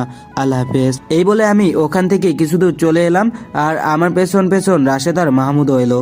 তোরা গিয়ে ক্লাস কর, আমি বাসায় চলে যাব আর কালকে চাকরিতে চলে যাব। জানি না আর কখনো তোদের সাথে কথা হবে কিনা এভাবে, তবে মনে রাখিস তোরা সবসময় আমাকে পাবি। ভালো থাকিস। তারা কিছু বলতে গিয়ে বলতে পারেনি। আমি চলে এলাম বাসায়। বন্ধু আর প্রিয় মানুষটাকে ছেড়ে আসতে হলো আজ। জীবন সারাদিন বসে বসে কাটালাম। বিকালে আপুকে নিয়ে ঘুরতে বের হলাম। বাসা থেকে বের হয়ে একটা রিক্সা নিলাম। আপু আর আমি পাশাপাশি বসলাম। তোর খুব মন খারাপ, তাই না? একটু। আমি দেখতেছি, একটু নাকি বেশি? বাদ দাও তো। তা আজ কি তোর গার্লফ্রেন্ডকে পটাতে পারলি? আমার গার্লফ্রেন্ড কবে হলো, কখন হলো? ঢং। সত্যি পটাতে পারিনি। আবারও রিজেক্ট করলো? আমি তেমন কিছু বলিনি আজ। তাই নাকি? তা কি বললি? বেশি কিছু না, শুধু বিদায় নিয়ে চলে এলাম। এটা কি বলিস? এটাই করছি। আপু আর আমি কথা বলতে বলতে পার্কে চলে এলাম। রিক্সা ভাড়া দিয়ে পার্কে ঢুকলাম। কিছুক্ষণ হাঁটাহাঁটি করার পর যখন আপু বাদাম খাবে বলল, আপুকে নিয়ে বাদাম খেতে গেলাম। পাশে একটা ব্রেঞ্চে গিয়ে আপু আর আমি বসলাম। দুজনে বাদাম খাচ্ছিলাম। হঠাৎ আপু বসা থেকে দাঁড়িয়ে গেল। আপুর এভাবে দাঁড়িয়ে যাওয়া দেখে আমি হালকা ভয় পেলাম আর আমিও দাঁড়িয়ে গেলাম। আপু, তুমি এভাবে দাঁড়ালে কেন, কি হয়েছে? তুই বুঝবি না কি হয়েছে, চল এখান থেকে যাই। আরে আজিব তো, কি হয়েছে বলো? এটা বলে পেছনে তাকাতেই একটা বড় শখ খেলাম, কারণ পেছনে দেখলাম রিয়া আর একটা ছেলে বসে আছে। আমি জানতাম রিয়ার কোনো বয়ফ্রেন্ড নেই, তাহলে এটাকে। চল এখান থেকে। চলো। আমি আর আপু পার্ক থেকে বের হয়ে গেলাম। আবারও রিক্সা নিয়ে বাসার দিকে আসছিলাম। হঠাৎ আমাদের সামনে একটা গাড়ি এসে থামলো। আমরা চুপচাপ দেখছিলাম। হঠাৎ এভাবে গাড়ি সামনে থামায় একটু খটকা লাগলো। তাও দেখার বিষয় কি হয়। গাড়ি থেকে একটা লোক নামলো, যাকে হয়তো আমি আগে দেখেছি। কি হতে পারে চিন্তা করতে লাগলাম। হঠাৎ মনে পড়লো উনি তো সেই লোক যাকে আমি হসপিটালে নিয়ে গিয়েছিলাম। আর তার নামটা যেন কি? ও হ্যাঁ, পেয়েছি। উনি হচ্ছে শফি আহমেদ। উনি গাড়ি থেকে নেমে আমাদের সামনে আসলেন। দেখলাম আপু অনেকটা অবাক। আরে তুমি যে কোথায় যাচ্ছ? জি আঙ্কেল, বাসার দিকে যাচ্ছিলাম। আপনি হঠাৎ এভাবে? হ্যাঁ আমি। কি ভয় পেলে নাকি? না আঙ্কেল, ভয় পাবো কেন? কিন্তু হঠাৎ এভাবে পথ আটকালেন তাই একটু অবাক হলাম। আমি কে যদি জানতেন তাহলে সামনে দাঁড়াতেও কাঁপতেন। আর আপনি বলছেন আমাকে আমি ভয় পাইছি নাকি? বাই দা ওয়ে, উনি কে? আসসালামু আলাইকুম আঙ্কেল। ওয়ালাইকুম আসসালাম। কে মা তুমি? আঙ্কেল, এটা হচ্ছে আমার আপু। তাই? তা মা, তোমাকে চেনা চেনা লাগছে, কোথায় যেন দেখেছি মনে হচ্ছে। জি আঙ্কেল, আপুকে আপনি চিনবেন। তেমনই তো মনে হচ্ছে, কিন্তু মনে করতে পারছি না। সাংবাদিক রোবাইয়া নাসরিন, হয়তো খবরে দেখেছেন। ও হ্যাঁ, মনে পড়েছে। তা মা, ভালো আছো তো? জি আঙ্কেল, ভালো। আপনি ভালো আছেন? ভালো। তা তোমাকে দেখা করতে বললাম, তুমি দেখা করলে না যে? আঙ্কেল, আসলে অনেক ব্যস্ত ছিলাম তো, তাই আর যাওয়া হয়ে ওঠেনি। এই কার্ডটা রাখো, এটা আমার বাসার কার্ড। সময় পেলে এসো একদিন, তোমার সাথে গল্প করব। জি আঙ্কেল, সময় পেলে আসবো। ওকে, আমি আসি তাহলে। জি অবশ্যই। তারপর উনি চলে গেল। আমাদের রিক্সা চলতে থাকলো আবারও। কে লোকটা? বলছিলাম না, একদিন একটা লোক গাড়ি অ্যাক্সিডেন্ট করেছে। সবাই দাঁড়িয়ে দাঁড়িয়ে দেখছে, কেউ হসপিটালে নিয়ে যাচ্ছে না। আর আমি গিয়ে লোকটাকে হসপিটালে নিয়ে গেলাম। এটাই কি সে লোক? হ্যাঁ, এটাই সেই লোক। ওকে, নাম? মানে? আরে বোকা, বাসায় আসছি, নাম এবার। কথা বলতে বলতে কখন এসে গেলাম বুঝতেই পারিনি, ও খেয়াল করিনি। গেলাম। আপু বাসায় ঢুকে গেল। আমি রিক্সা ভাড়া দিয়ে বাসায় ঢুকলাম। তারপর আমি রুমে গিয়ে ফ্রেশ হয়ে নিলাম। রাশেদকে ফোন দিলাম। কিছুক্ষণ রিং হওয়ার পর রিসিভ করলো। কি করছিস? শুয়ে আছি। কি বলিস? এই সময় তো আড্ডা দেওয়ার কথা। তুই না থাকলে কি আর আড্ডা দেওয়া হয়? মন খারাপ করিস না। তুই কি করিস? কিছু না, বসে আছি। রিয়ার কথা ভাবছিস তাই না? আরে না। বুঝি বুঝি। ওকে, তুই বুঝতে থাক। রাখলাম। তারপর ফোন কেটে দিলাম। সত্যি রিয়ার কথা খুব মনে পড়ছে। ওকে কতটা ভালোবাসি সেটাও বুঝেনি। জোর করলে তো আর ভালোবাসা হয় না।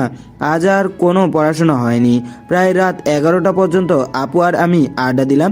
তারপর খেয়ে ঘুমিয়ে পড়লাম। Breaking news! এইমাত্র জানা গেল ব্যাংকের সব টাকা আর কে লুটপাট করেছে। এটা নিয়ে সোশ্যাল মিডিয়াতে তুমুল ঝড় উঠেছে। কেউ বলছে আর কে এমন কাজ করতে পারে না, আবার কেউ বলছে আর কে ছাড়া আর কেউ এমন কাজ করতেই পারে না। পুলিশ জানিয়েছে আর কে এর বাসার ঠিকানা পেয়ে গেছে। তার বাসার চারপাশে পুলিশ দিয়ে ঘিরে রাখছে। পুলিশের সিনিয়র অফিসার গিয়ে তাকে অ্যারেস্ট করবে বলে জানা যায়। পুলিশকে আর কে এর খোঁজ দিয়েছে তারই বন্ধু মাহমুদ হাসান আরমান। এই কথাটা আমাদের স্থানীয় পুলিশ প্রধান জানান। আর কিছু সময় পর আর কে গ্রেফতার করতে বের হবেন স্থানীয় পুলিশ প্রধান। সাথে আরও থাকবে সিনিয়র কমান্ডো।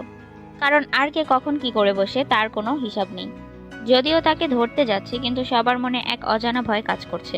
সবার একটাই প্রশ্ন, আর কে কি ধরা সম্ভব হবে, নাকি এত পুলিশ পাহারা দিয়েও আর কে ধরা যাবে না? সবার আগে জানতে চোখ রাখুন আমাদের পর্দায়। আপনাদের সাথে আছি আমি রুবাইয়া নাসরিন। পুলিশ আমার বাসার দরজা ভেঙে ভিতরে চলে আসছে। আমি পালাতে গিয়েও পারছি না।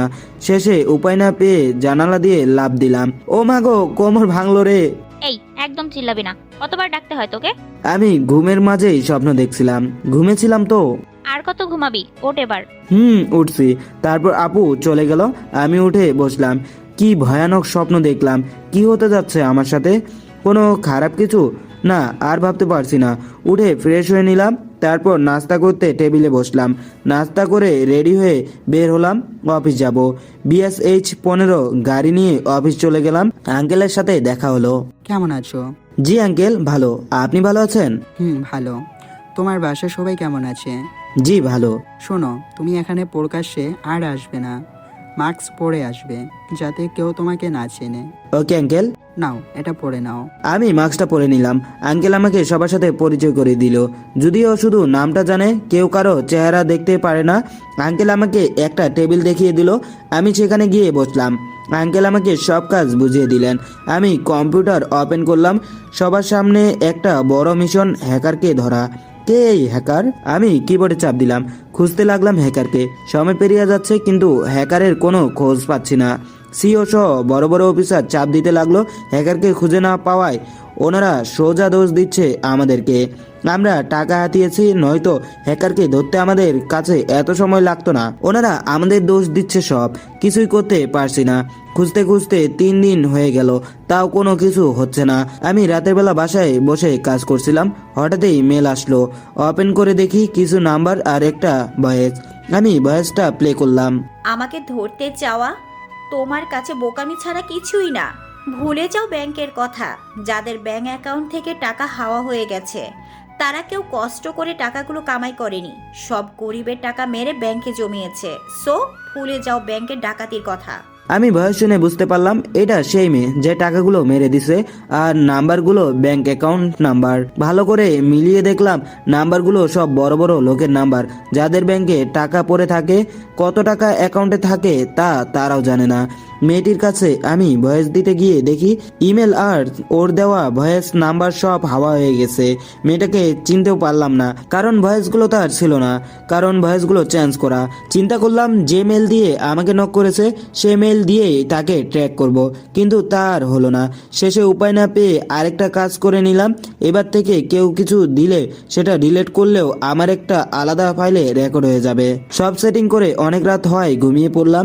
সকালে অফিস যাওয়ার আগে কম্পিউটার ওপেন করতে গিয়ে দেখি স্ক্রিনে লেখা আছে IJR। বুঝে গেলাম আমার কম্পিউটারও লেডি হ্যাকার হ্যাক করে নিয়েছে। এটা দেখে মাথায় পুরো আগুন লেগে গেল। কম্পিউটারের কিবোর্ডে হাত দিলাম, কোনোভাবেই কম্পিউটার ওপেন হচ্ছে না। ভাবলাম আবার সেই পুরনো আমিটাকে সবার সামনে আসতে হবে। কম্পিউটার এভাবে রেখে অফিস চলে গেলাম। আঙ্কেলের সাথে দেখা হতে জিজ্ঞেস করলো কেমন আছি। কিছুক্ষণ কথা বলার পরে আঙ্কেল একটা কথা ছিল। বলো কি কথা? আমি আর জব করব না। কি বলছো তুমি এসব? আমার পারিবারিকভাবে একটু প্রবলেম হচ্ছে, তাই। তাতে সমস্যা কি? ছুটি নিয়ে যাও। অনেকদিন ছুটি লাগবে, ছুটি নিলে। কতদিন লাগবে? 1 মাস? ততদিন নাও লাগতে পারে। ওকে, 1 মাস ছুটি দিলাম তোমাকে। সব সমস্যা শেষ হলেই তুমি অফিসে এসো। ওকে আঙ্কেল, কাল থেকে তাহলে ছুটি কাটাবো। আজ কি অফিস করবা? হ্যাঁ, আজ অফিসে কিছু গুরুত্বপূর্ণ কাজ আছে, আগে সেগুলো ঠিক করে নিই। ওকে, করে নাও। তারপর আমি আঙ্কেলের কাছে বিদায় নিয়ে অফিসিয়াল কম্পিউটারটা ওপেন করলাম। কিছু ফাইল কপি করে নিজের পেন ড্রাইভে নিলাম। তারপর আঙ্কেলকে বলে বাসায় চলে এলাম। অনেক দিন ধরে ভার্সিটিতে যাওয়া হয় না, বন্ধুদের সাথেও তেমন একটা কথা হয় না। ফোনে 2-1 মিনিট মাত্র কথা হয়। আজ একটু ভার্সিটি থেকে ঘুরে আসার সিদ্ধান্ত নিলাম। আবার বাসা থেকে বের হয়ে ভার্সিটির দিকে রওনা দিলাম। যাওয়ার আগে রাশেদার মাহমুদকে ফোন দিলাম, কিন্তু রিসিভ করলো না, হয়তো ক্লাসে আসছে। আমি রিক্সা নিয়ে ভার্সিটিতে চলে গেলাম। সবাই এই সময় ক্লাস করে, তাই আমি গিয়ে একটা ফাঁকা জায়গায় বসলাম। মন খারাপ তাই চুপ করে বসে আছি। অনেকে আশেপাশে বসে আছে, সবাই কত রকমের কথা বলছে, কিন্তু আমি দেবদাস হয়ে বসে আছি। কিছুক্ষণ পর একটা ক্লাস শেষ হতেই রাশেদ ফোন দিল। হ্যাঁ বল। আমি বাইরে বসে আছি। মানে? ভার্সিটিতে আসছি, তোরা ফ্রি থাকলে বাইরে আয়। না, এখন ইম্পর্টেন্ট ক্লাস আছে, তুইও ক্লাস করতে আয়। ওকে, আসছি। তারপর ফোন কেটে দিলাম। তাড়াতাড়ি করে ক্লাসের দিকে হাঁটতে লাগলাম। পথের মধ্যে প্রিন্সিপাল স্যারের সাথে দেখা। কেমন আছো? জি স্যার, ভালো। আপনি ভালো আছেন? তুমি কয়েকদিন ধরে ভার্সিটিতে আসছো না কেন? স্যার, আসলে একটা জব করতেছি, তাই ভার্সিটিতে আসতে পারছি না। কি জব করো? তেমন বড় কিছু না স্যার। তা এখন কোথায় যাচ্ছ? স্যার, একটু ভার্সিটিতে আসলাম, আর এখন একটা ক্লাস করতে যাচ্ছি। ওকে, যাও, মনোযোগ দিয়ে ক্লাস করো। জি স্যার। তারপর স্যার চলে গেল। আমি ক্লাস করতে রুমের সামনে আসলাম। রুমে ঢুকে দেখি রিয়া আর একটা ছেলে পাশাপাশি বসে আছে। ছেলেটা অন্য কেউ নয়, পার্কে দেখা ছেলেটা। তাহলে কি রিয়ার বয়ফ্রেন্ড আছে? দরজায় দাঁড়িয়ে এসব ভাবছিলাম, তখনই পেছন থেকে কেউ একজন বলল, আর কতক্ষণ এভাবে দাঁড়িয়ে থাকবে? আমি পেছনে তাকাতেই দেখি স্যার। সরি স্যার, খেয়াল করিনি। ওকে, গিয়ে বসো, তোমার সাথে কথা আছে। আমি গিয়ে রাশেদের পাশে বসে পড়লাম। আর আমি রুমে ঢোকার সময় খেয়াল করলাম রিয়া কেমন করে যেন আমার দিকে তাকাচ্ছে। আমি সিটে বসতে না বসতে স্যার আবার আমাকে ডাক দিল। আমি স্যারের কাছে গেলাম। কেমন আছো? এতদিন কোথায় ছিলে? ক্লাসে দেখি নাই কেন? স্যার, আমি একটা চাকরি করতেছি, তাই কিছুদিন ক্লাসে আসতে পারিনি, আর সামনেও কয়েকদিন আসতে পারবো না। আর সবচেয়ে বড় কথা, আমার এখানে থাকলে অনেকের ক্লাস করতে অসুবিধা হয়, তাই ক্লাসে আসি না। কথাটা রিয়াকে উদ্দেশ্য করে বললাম, সে ঠিকই বুঝলো। কার অসুবিধা হয় তুমি ক্লাস করলে? আর কেনই বা অসুবিধে হয়? হয়তো আমাকে ভালো লাগে না। কে সে? বাদ দিন স্যার, কাউকে ছোট করার মন মানসিকতা আমার নেই। স্যার একটু আমার সাথে বেশি ফ্রি, বলতে গেলে বন্ধুর মতো এক এলাকায় থাকি, তাই স্যার আমাকে ভালো করেই চিনে। ওকে যাও, গিয়ে বসো। তারপর আমি চলে গেলাম, সিটে গিয়ে আবারও বসে পড়লাম। স্যার সবাইকে উদ্দেশ্য করে বলল, তোমরা এখানে পড়তে আসছো, কাউকে ছোট করতে নয়। আর যদি তোমাদের ক্লাস করতে অসুবিধা হয় তাহলে নিজে বের হয়ে যাও। কাউকে বের হয়ে যেতে বলার সাহস তোমরা কোথায় পাইছো? একটা কথা সবাই মনে রাখবে, পড়াশোনা করে সার্টিফিকেট অর্জন করলেই তুমি দামি হতে পারবে না। তোমাকে দামি হতে গেলে তোমার মন মানসিকতা উন্নত করতে হবে। ভালো মানসিকতার মানুষই ভালো হয়, বেশি সার্টিফিকেট অর্জন করলেই ভালো মানুষ হওয়া যায় না। স্যারের কথাগুলো শুনে রিয়া আগুনের মতো ফুলছে, কিছু বলতে পারছে না। তারপর স্যার ক্লাস শুরু করলো।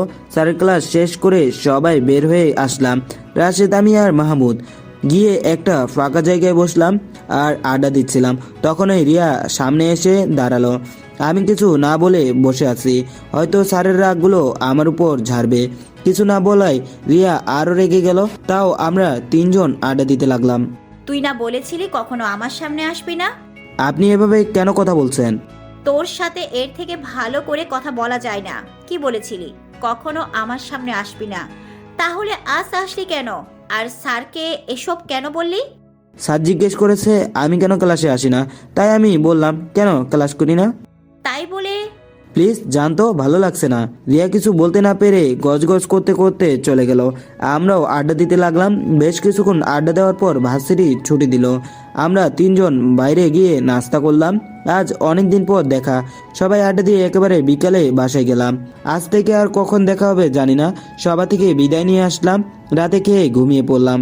হঠাৎ গতবারের স্বপ্নটা আবার দেখলাম। এবার হালকা খটকা লাগলো, কি হতে পারে, কেন আমার সাথে এমন হচ্ছে? ঘুম ভেঙে যেতে দেখি রাত 2টো। আবার ঘুমিয়ে গেলাম। সকালবেলা ঘুম থেকে উঠে টিভির সামনে বসলাম। Breaking news. সম্প্রতি একটা মাধ্যমে জানা গেল আরকে আবারও আমাদের মাঝে আসছে। তবে এবার জানা গেল সে সবার সামনে আসবে। হ্যাঁ, ঠিকই শুনেছেন।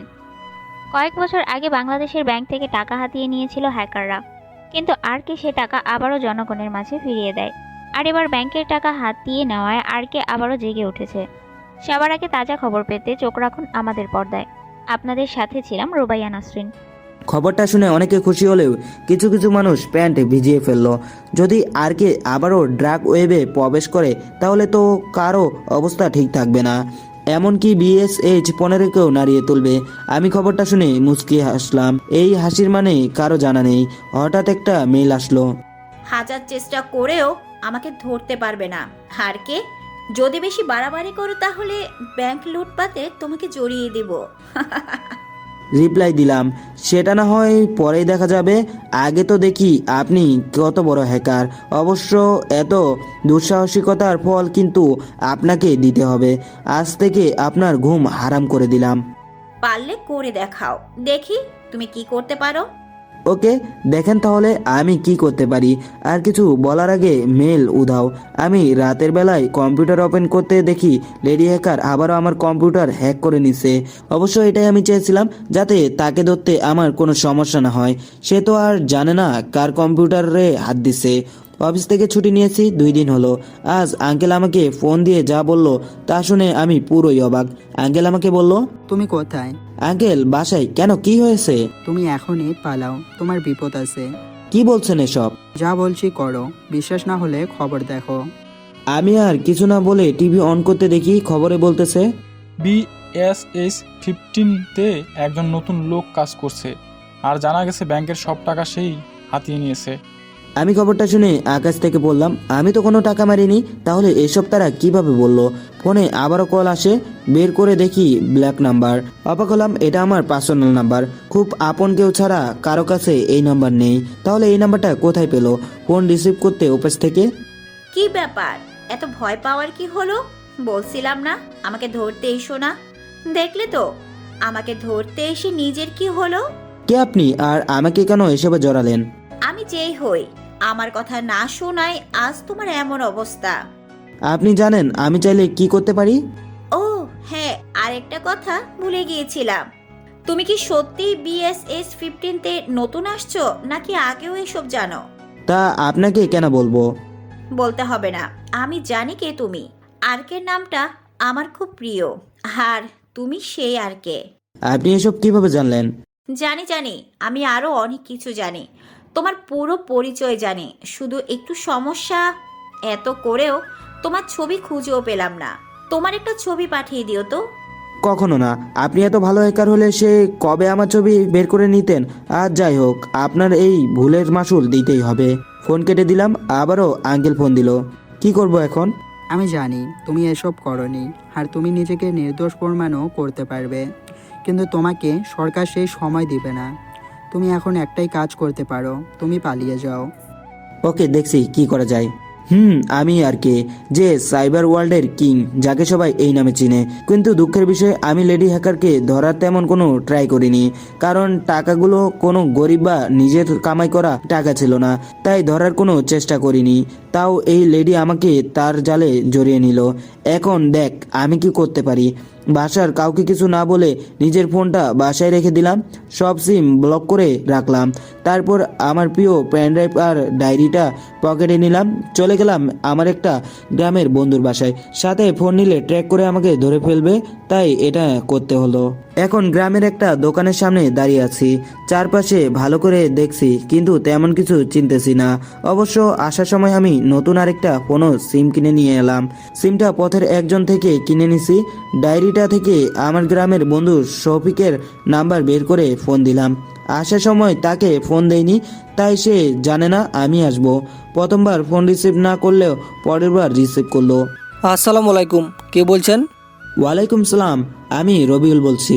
এটা কার নাম্বার? ওসব পরে বলবো, এখন বল তুই কোথায়? আমি তো বাসায় আছি, কিন্তু কেন? আমি তোর বাসায় আসতেছি। মজা করার আর টাইম পেলি না?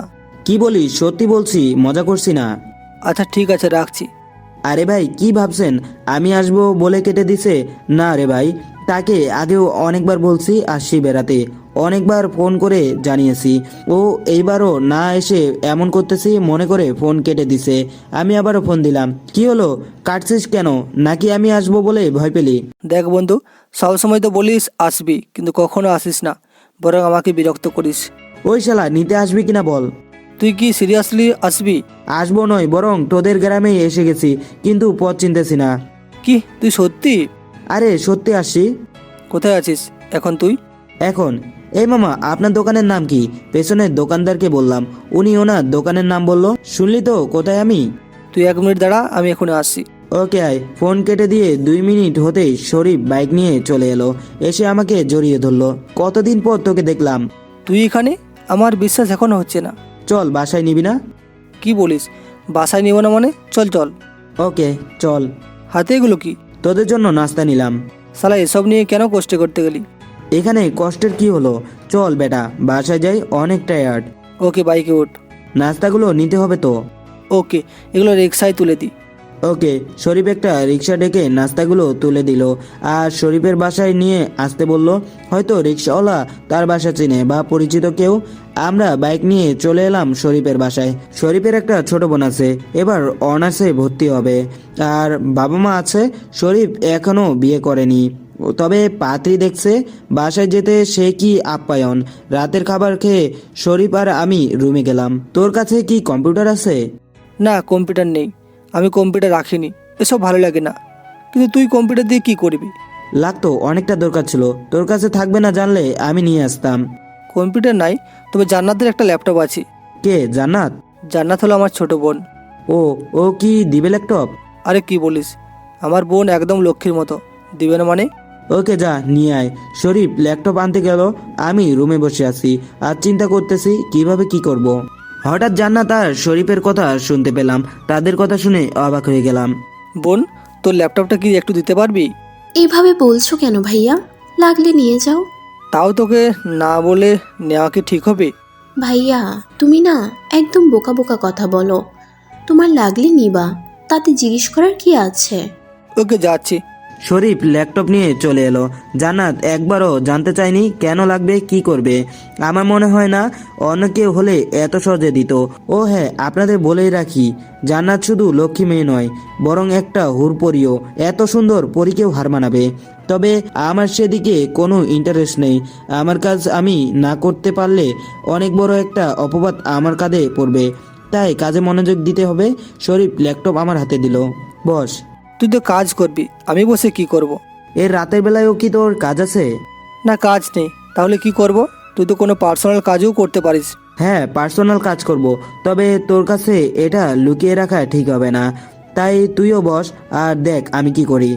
ওকে, এত করে যখন বলছিস দেখি তাহলে তুই কি করিস। তাহলে দেখ, ল্যাপটপে হাত দিলাম, একটা ভিপিএন ডাউনলোড করলাম। তুই ভিপিএন দিয়ে কি করবি? কাজ না থাকলে তো আর ইনস্টল করতাম না, তাই না? কি করতে চাচ্ছিস বল তো? অনেক কিছু করব। আগে বল, এখানে কোন জায়গায় অনেক বেশি কম্পিউটার আছে? পদ্মের দিকে একটা ম্যাপ দেখিয়ে। এই জায়গায় প্রায় 20টার মতো কম্পিউটার আছে, ওটা ট্রেনিং সেন্টার। কিন্তু কি করবি? ওখানে কি এখন কেউ কাজ করার জন্য থাকবে? রাতের বেলায় কি কাজ করার জন্য থাকবে আবার? কি করতে চাচ্ছিস বলতো? দেখতে থাক। ভিপিএন ডাউনলোড হওয়ার পর আগে ভিপিএন সেট করলাম ল্যাপটপে, তারপর আমার পেন ড্রাইভ ওপেন করলাম, ল্যাপটপের কিবোর্ডে চাপ দিতে লাগলাম। 10 সেকেন্ড পরে ডাউনলোডের স্ক্রিনে লেখা আসলো আরকে। আমি হালকা মুচকে হাসলাম, কিন্তু আমার বন্ধু আরকে লেখা দেখে পেছনে চলে গেল বসা থেকে উঠে। এই তুই কি করছিস? আর কে মানে কি? আর তুই ল্যাপটপ হাতে নিতে নিতে কি শুরু করলি এসব? কেন, আমি আবার কি করলাম? আর কে, এটা কি জানিস? জানি, এসব আমাকে শিখাতে হবে না। তোর মাথা খারাপ হয়ে গেছে? ওর পিছনে কেন লাগতে যাচ্ছিস? মেরে দেবে তোকে। আমি কখনো কাউকে মারি না। তুই কেন মরতে যাবি? ওই আর কে মেরে দেবে তোকে। বের হয়ে আয় ওয়েবসাইট থেকে। ওই শালা, বলছি না আমি কাউকে মারি না। আর এই আরকে আমি মানে অনেক কিছু। এখন কাজ করতে দে। শরীফকে দেখলাম হালকা শক খাইছে। এই সুযোগে আমাকে কাজ করতে হবে, নয়তো এটা কি করছিস, ওটা কি করলি, এসব বলতেই থাকবে। আমি ল্যাপটপের মাধ্যমে শরীফের দেখানো 20টা কম্পিউটার থেকে 5টা কম্পিউটার নিজে করে নিলাম। আমার কাজগুলো শরীফ শুধু অবাক হয়ে দেখছে। আমি কিছু সময় পর ঢুকে গেলাম সরকারি ওয়েবসাইটে। তারপর নিজের আসল তথ্যগুলো হাইড করে দিয়ে নিজের ভুয়া তথ্য বানালাম। নাম রবিউল হাসান থেকে করে দিলাম আবির আকাশ। পুরো পরিচয় চেঞ্জ করে নিলাম। কাজ শেষে সরকারি ওয়েবসাইট থেকে চলে এলাম নিজের ওয়েবসাইটে। আমি জানি লেডি হ্যাকার আমাকে মেল করবে, তাই আমি ঘাপটি দিয়ে বসে আছি। আমাকে মেল করুক, তারপর তাকে ধরে নিব। ল্যাপটপের দিকে তাকিয়ে বসে আছি, কোনো মেল আসছে না। কিভাবে কি করলি? সব তো মাথার উপর দিয়ে গেল। মাত্র তো শুরু, আরও অনেকটা বাকি আছে। দেখ ভাই, এখন যা করলি সরকার বুঝতে পারলে তোকে তো দিবেই, সাথে আমাদেরও জেলের ভাত খেতে হবে। এত ভয় পাচ্ছিস কেন? সময় বাতায়েগা, কौन क्या कर सकता है। হিন্দি বললি না উর্দু? জানতে পারবি সময় হলে। আমার কিন্তু কেমন যেন লাগছে। মাত্র শুরু, আরও কাজ আছে। কথা বলছিলাম, সাথে সাথে ল্যাপটপে টুং করে শব্দ হলো। হ্যাঁ, মেল করেছে হ্যাকার মেয়েটি। মেল ওপেন করে দেখি। কি ব্যাপার, পালিয়ে গেলে যে? ভয় পাইছো নাকি? বলেছিলাম না আমার সাথে লাগতে এসো না। আপনি কি মনে করলেন আপনার ইচ্ছে মতো আমি করেছি? আরে না, আমি চাইলে তো 10 মিনিটের মধ্যে আপনাকে ধরিয়ে দিতে পারি। শুধু দেখতে চাচ্ছি আপনার দৌড় কতটুকু। বুঝি তুমি কি করছো আর কি করতে পারবে এসব আমাকে আর বলতে আসিও না। তাই নাকি? তাহলে হালকা একটা চমক দেখেন তো, বলে একটা ভিডিও দিলাম আর লোকেশন দিলাম। কি হলো, ভিডিও আর লোকেশন দেখে চমকে গেলেন? আরে আমি আপনাকে ধরার কোনো ট্রাই করিনি, না হলে সেই কবে আপনাকে ধরে ফেলতাম। আপনি জানেন না কার সাথে লাগতে এসেছেন। আর শুনেন, আপনার আইডিটা রাখবেন, মাঝে মধ্যে একটু কথা বলবো আর কি। তবে একদম নিশ্চিন্তে থাকতে পারেন, আপনাকে আমি ধরিয়ে দেব না। এতক্ষণ মেসেজে কথা বলছিলাম, আমার মেসেজগুলো দেখে শরীফ আরও অবাক হয়ে গেল, কিছু বলতে পারছে না। ওইদিকে সেই হ্যাকার মেয়েটা আমার পাঠানো ভিডিও দেখলো। ভিডিওতে তাকে দেখা যাচ্ছে যদিও মাস্ক পরা, আর মেয়েটার বর্তমান লোকেশন দেখাচ্ছে। ভয়ে মেয়েটা একাকার হয়ে গেল। শেষে আরকে এর একটা কথাই ভরসা আনলো, তবে একদম নিশ্চিন্তে থাকতে পারেন আপনারা, আমি ধরিয়ে দিব না। এই কথাটাই মেয়েটাকে ভরসা দিল। মেয়েটা তো জানে না আর কে কোনো অপরাধীকে ক্ষমা করে না। তা আবার যে মেয়েটার কারণে আর কে মা বোনকে ছেড়ে এসেছে, সে মেয়েটাকে কোনোভাবেই ক্ষমা করতে পারে না। মেয়েটা চিন্তা করতে লাগলো, এত সিকিউরিটি দিয়েও নিজেকে আড়ালে রাখতে পারলাম না। তাহলে কি ওর সাথে লাগতে যাওয়া উচিত হবে? কিন্তু আমি তো তার সাথে দেখা করে আমার ভালোবাসার কথা বলার জন্য এত কিছু করছি। সে কি আমাকে ভুল বুঝবে? যদি কখনো দেখা হয় ভালোবাসার কথা বলবো, আর যদি মেনে না নেই তাহলে মেরে ফেলবো। আমিও কিন্তু কম না। সে ডার্ক ওয়েবের কিং হলেও আমি ডার্ক ওয়েবের কুইন। লেডি হ্যাকার এটা বলে হাসতে লাগলো। আর এদিকে শরীফ, তুই এসব কি করে করলি? সেটা না হয় পরে জানাবো, তবে এটা তো জানিস আমি ড্রাগ ওয়েবের কিং। হ্যাঁ, কিন্তু কোনো কিন্তু নেই, শুধু এতটুকু মনে রাখবি, বাংলাদেশ ব্যাংক থেকে যে টাকা হাওয়া হয়ে গেছে সে টাকা একজন লেডি হ্যাকার হ্যাক করেছে, যার সাথে একটু আগে আমার কথা হলো। কিন্তু সে আমাকে টাকা হাতে এসে বলে রিপোর্ট করেছে, আর আমার অনেক তথ্য বাংলাদেশ সাইবার টিমের কাছে দিয়ে দিয়েছে, আর এখন পুলিশ আমাকে খুঁজতেছে। তাই আমি নিরাপদ মনে করে এখানে চলে আসছি, আর কাল সকালে এখান থেকে চলে যাব। তুই শুধু আমাকে একটা কাজ করে দিলে হবে। কি কাজ? আমার জন্য বিমানের টিকিট আর পাসপোর্ট করে আনবি। আমি অনলাইনে সব করে নিচ্ছি, কাল সকালে তুই গিয়ে এসব নিয়ে আসবি, আর আমি বাকিটা দেখব। কোন দেশে যাবি? সুইজারল্যান্ড যাব, বাকিটা ওখানে গিয়ে হবে। ওকে, তুই যেমনটা বলবি। তারপর আমরা ঘুমিয়ে গেলাম। জানি না মা আর আপু কি করতেছে, কত চিন্তা করতেছে, কিন্তু আমার কিছু করার নেই। আজকে যার কারণে আমি মা আপু থেকে দূরে, তাকে আমি কখনো ছাড়বো না। ঘুমিয়ে গেলাম।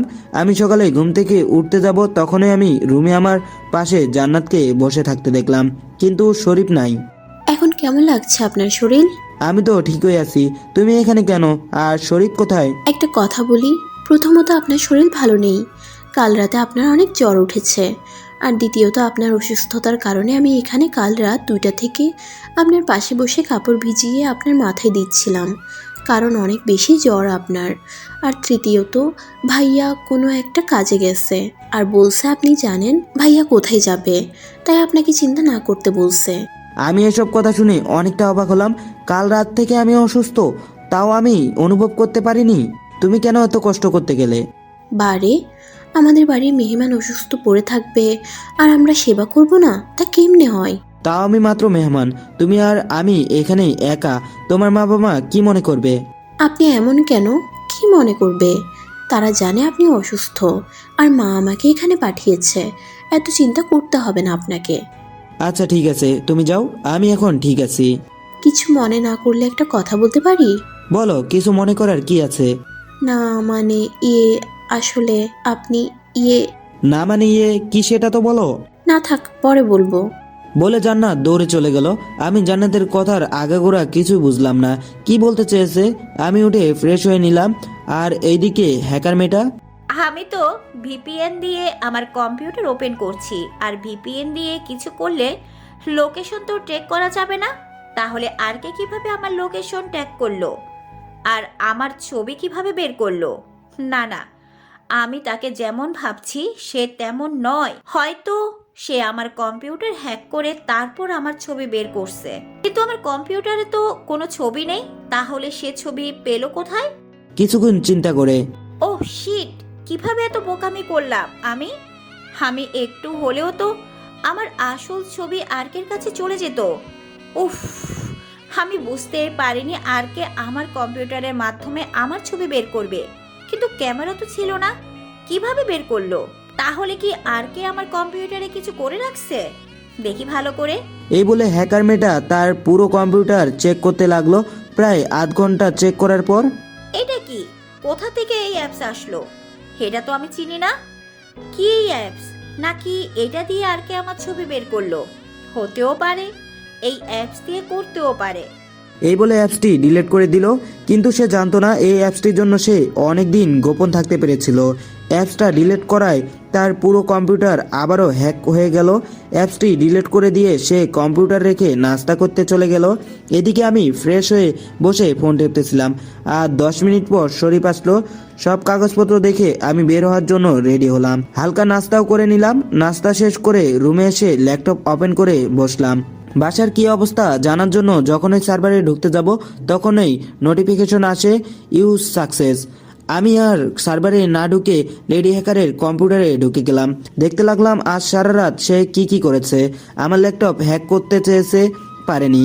তারপর আমার লোকেশন ট্র্যাক করতে চেয়েছে, তাও পারেনি, কারণ আমি সিকিউর করে নিয়েছিলাম। আমি ডিভাইস হার্ড সিকিউরিটি করে নিলাম। তারপর দেখলাম সে আমার বাড়ির চারপাশের ক্যামেরা হ্যাক করে নিয়েছে। আমি এটা থেকে অবাক হয়ে গেলাম। এই মেয়ে চাইটা কি, নাকি আমাকে চিনি? যা করার তাড়াতাড়ি করতে হবে। আমি আমার বাসার সব ক্যামেরা হ্যাক করে নিলাম। আমার বাসায় ক্যামেরা লাগানো, কিন্তু ওখানে হার্ড সিকিউরিটি দিছি, যে কারণে মেয়েটি আমার বাসার ক্যামেরা হ্যাক করতে না পেরে পাশের বাসার ক্যামেরা হ্যাক করেছে। আমি আমার বাসার অবস্থা একটু দেখলাম। এখানে দুটো বাইরের লোক আছে আর আপু আর মা বসে আছে। আপু আর মা চিন্তা করতেছে অনেক, তা আমি স্ক্রিনে দেখতে পাচ্ছি। আমি চেয়ে আছি, লোকগুলো বাইরে টেবিলে বসে আছে আর মা রুমের ভেতর। আপু রান্না করছে, হাতে ফোনটা আছে। আমি একটা ফেক আইডি খুলে নিলাম, তারপর আপুকে একটা মেসেজ দিলাম, আমি একদম ঠিক আছি আপু, চিন্তা করবে না আর মায়ের দিকে খেয়াল রাখবে। ব্যাংক থেকে কোনো টাকা আমি চুরি করিনি। একটা মেয়ে এসব করে আমাকে জড়িয়ে দিছে, কিছুদিনের মধ্যে আমি সব প্রমাণ করে দিব, ভালো থেকো। আপু মেসেজটা পড়ে সামান্য চিন্তামুক্ত হলো, রিপ্লাই দিল, তুই সাবধানে থাকিস, আমি জানি তুই এসব করিসনি, যত তাড়াতাড়ি সম্ভব প্রমাণ করে দিবি। টাকাগুলো সব কালো টাকা ছিল, তাই আমি ধরার ট্রাই করছি না। তাহলে কি তুই এভাবে পালিয়ে পালিয়ে থাকবি? মেয়েটাকে ধরিয়ে না দিলেও নিজেকে নির্দোষ প্রমাণ করতে হবে তোকে। আমি সেটাই করব। ওকে, ভালো থাকিস, নিজের খেয়াল রাখিস। তারপর আমি মেসেজগুলো ডিলিট করে দিলাম আর আমি সব কিছু গুছিয়ে নিয়ে শরীফকে ডাকলাম। আমি এখন বের হব, আর তুই ভালো থাকিস আর পরিবারের দিকে একটু খেয়াল রাখিস। তুই নিজেও খেয়াল রাখিস আর আমার সাথে যোগাযোগ রাখিস, যে কোনো সময় আমাকে পাবি। আসি। আঙ্কেল আন্টির থেকে বিদায় নিলাম, কিন্তু জান্নাতকে দেখছি না। জান্নাত কোথায়? জানি না, হয়তো রুমে আছে। ওর সাথে একটু কথা বলে যাওয়াটা কি উচিত নয়? তুই চাইলে বলতে পারিস। আর তোকে একটা কথা বলে শোন। বল, কি কথা? এদিকে আয়। বলে শরীফ আমাকে বাড়ির এক পাশে নিয়ে গেল। কি কথা বলবি? এখানে আনলি কেন? তুই তো জানিস তোর কাল সারা রাত জ্বর ছিল। হ্যাঁ, তাই তো জান্নাতকে একটু ধন্যবাদ জানাতে চাই। তোর সেবা করতে করতে জান্নাত সারা রাত ঘুমায়নি, আর আমার মনে হয় জান্নাত তোর মায়ায় পড়ে গেছে। কি বলিস এসব? আমি ঠিকই বলছি। আর বাকিটা কি করবি তুই জানিস। চল, জান্নাতের কাছে যাবি। ওকে চল। তারপর শরীফ আর আমি জান্নাতের কাছে গেলাম। দেখলাম জান্নাত কান্না করছে। শরীফ জান্নাতের রুমে ঢুকে গেল। আমি বাইরের দরজার পাশে দাঁড়িয়ে আছি। শরীফ রুমে ঢুকে জান্নাতের কান্নার কারণ জানতে চাইল। জান্নাত প্রতি উত্তরে বলল সে কাউকে ভালোবেসে ফেলেছে, কিন্তু তাকে বলতে পারেনি, আর সে মানুষটা আজ চলে যাবে। আমি দরজায় দাঁড়িয়ে তাদের কথা শুনে বুঝতে পারলাম জান্নাত আমাকে ভালোবাসছে, কিন্তু জান্নাত তো জানে না বর্তমানে আমি পুরো দেশের জন্য একজন ক্রিমিনাল। আমি হালকা করে কাশি দিলাম যাতে জান্নাত বুঝতে পারে আমি দরজায় দাঁড়িয়ে আছি। এতক্ষণ জান্নাত আমাকে খেয়াল করেনি। আমার কাশির আওয়াজ শুনে জান্নাত বিপরীত দিকে ঘুরে চোখের জল মুছে নিল। ভেতরে আয়। আমি ভিতরে গিয়ে দাঁড়ালাম। তারপর জান্নাতের উদ্দেশ্য করে বললাম, কাউকে ভালোবাসলে সেটা তাকে গিয়ে বলতে হয়। আমার কথা শুনে জান্নাত আমার দিকে তাকালো। আমি শরীফের দিকে তাকাতে সে রুম থেকে বের হয়ে গেল। কারণটা আমি বুঝলেও আমি এটা চাইনি। আমি শরীফের সামনে জান্নাতকে বোঝাতে চেয়েছিলাম, আর শরীফ আরেকটা বুঝে বাইরে চলে গেল। জান্নাত আর আমি রুমে দাঁড়িয়ে আছি।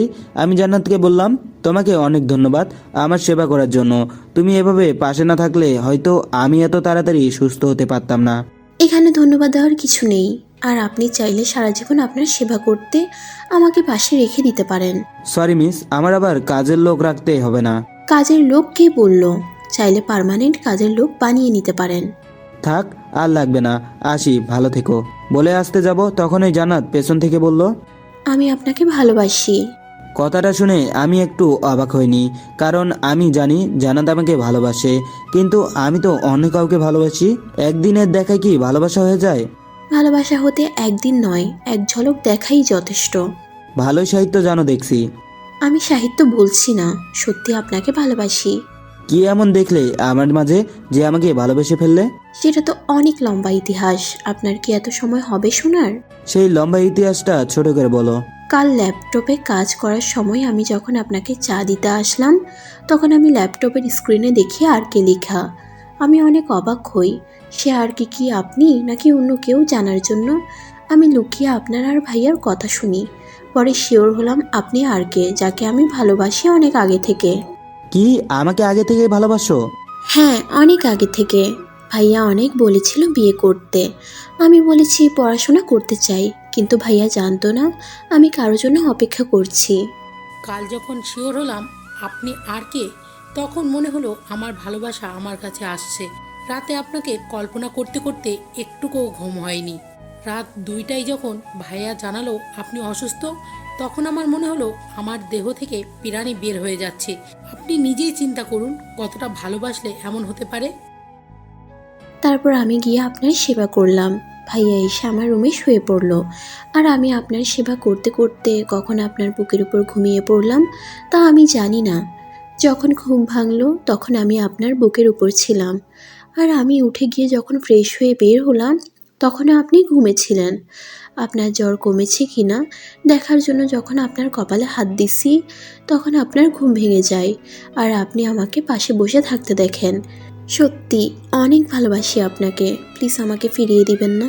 আমি এতক্ষণ জান্নাতের কথাগুলো শুনছিলাম আর অনুভব করছিলাম আসলে সে ভালোবাসে নাকি নাম পাওয়ার জন্য এমন করছে। আমি জান্নাতকে বললাম, আমাকে আরও অনেকে ভালোবাসে, তাই বলে আমি তো আর সবাইকে ভালোবাসতে পারবো না, তাই না? আমি জানি অনেকে আপনাকে ভালোবাসে, কিন্তু সেটা আমার মতো নয়। তোমার মতো নয় মানে তুমি আমাকে কেমন ভালোবাসো? আমি আপনাকে নিজের থেকেও বেশি ভালোবাসি, আর অন্যরা আপনি ভালো কাজ করেন বলে আপনাকে সম্মান করে, আর সবাই ভালোবাসে। আবেগ দিয়ে জীবন চলে না, বুঝলে? আমি আবেগ দিয়ে বলছি না, সত্যি আপনাকে ভালোবাসি। I love you. প্লিজ পাগলামি করো না। তুমি জানো না আমি এখন মোস্ট ওয়ান্টেড, যে কোনো সময় পুলিশ আমাকে গ্রেপ্তার করতে পারে। গ্রেফতার করে তো আর সারা জীবন রাখতে পারবে না, আর আমি জানি আপনি কেন গ্রেফতার হতে পারেন। তুমি কিভাবে জানো? আর এসব তো গোপন রাখা হয়েছে এখনো। গোপন রেখেছে, কিন্তু সবার থেকে তো আর গোপন রাখা যায় না। মানে? আমিও সাইবার ওয়ার্ল্ডে বিচরণ করি, আপনাকে অনেক খুঁজেছিলাম কিন্তু সেখানে পাইনি, কিন্তু আজ আপনি আমার সামনে। কি তুমি এসব জানো? জানলেও কি আপনার মতো জানবো?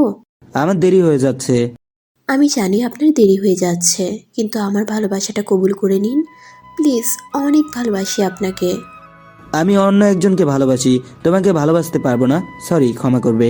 আমার কথাটা শুনে যেন জান্নাতের মাথায় আকাশ ভেঙে পড়লো।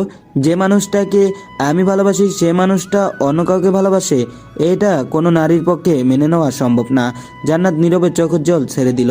আমি জান্নাতের এসব পাগলামি দেখে না পারছি ওকে ভালোবাসি বলতে, না পারছি অন্য কিছু করতে। তাও জান্নাতকে থামানোর জন্য বললাম, দেখো কান্না করো না, শুধু এটা জেনে রাখো আমি যাকে ভালোবাসি সে আমাকে ভালোবাসে না। যে আপনাকে ভালোবাসে না তাকে কেন বিরক্ত করবেন?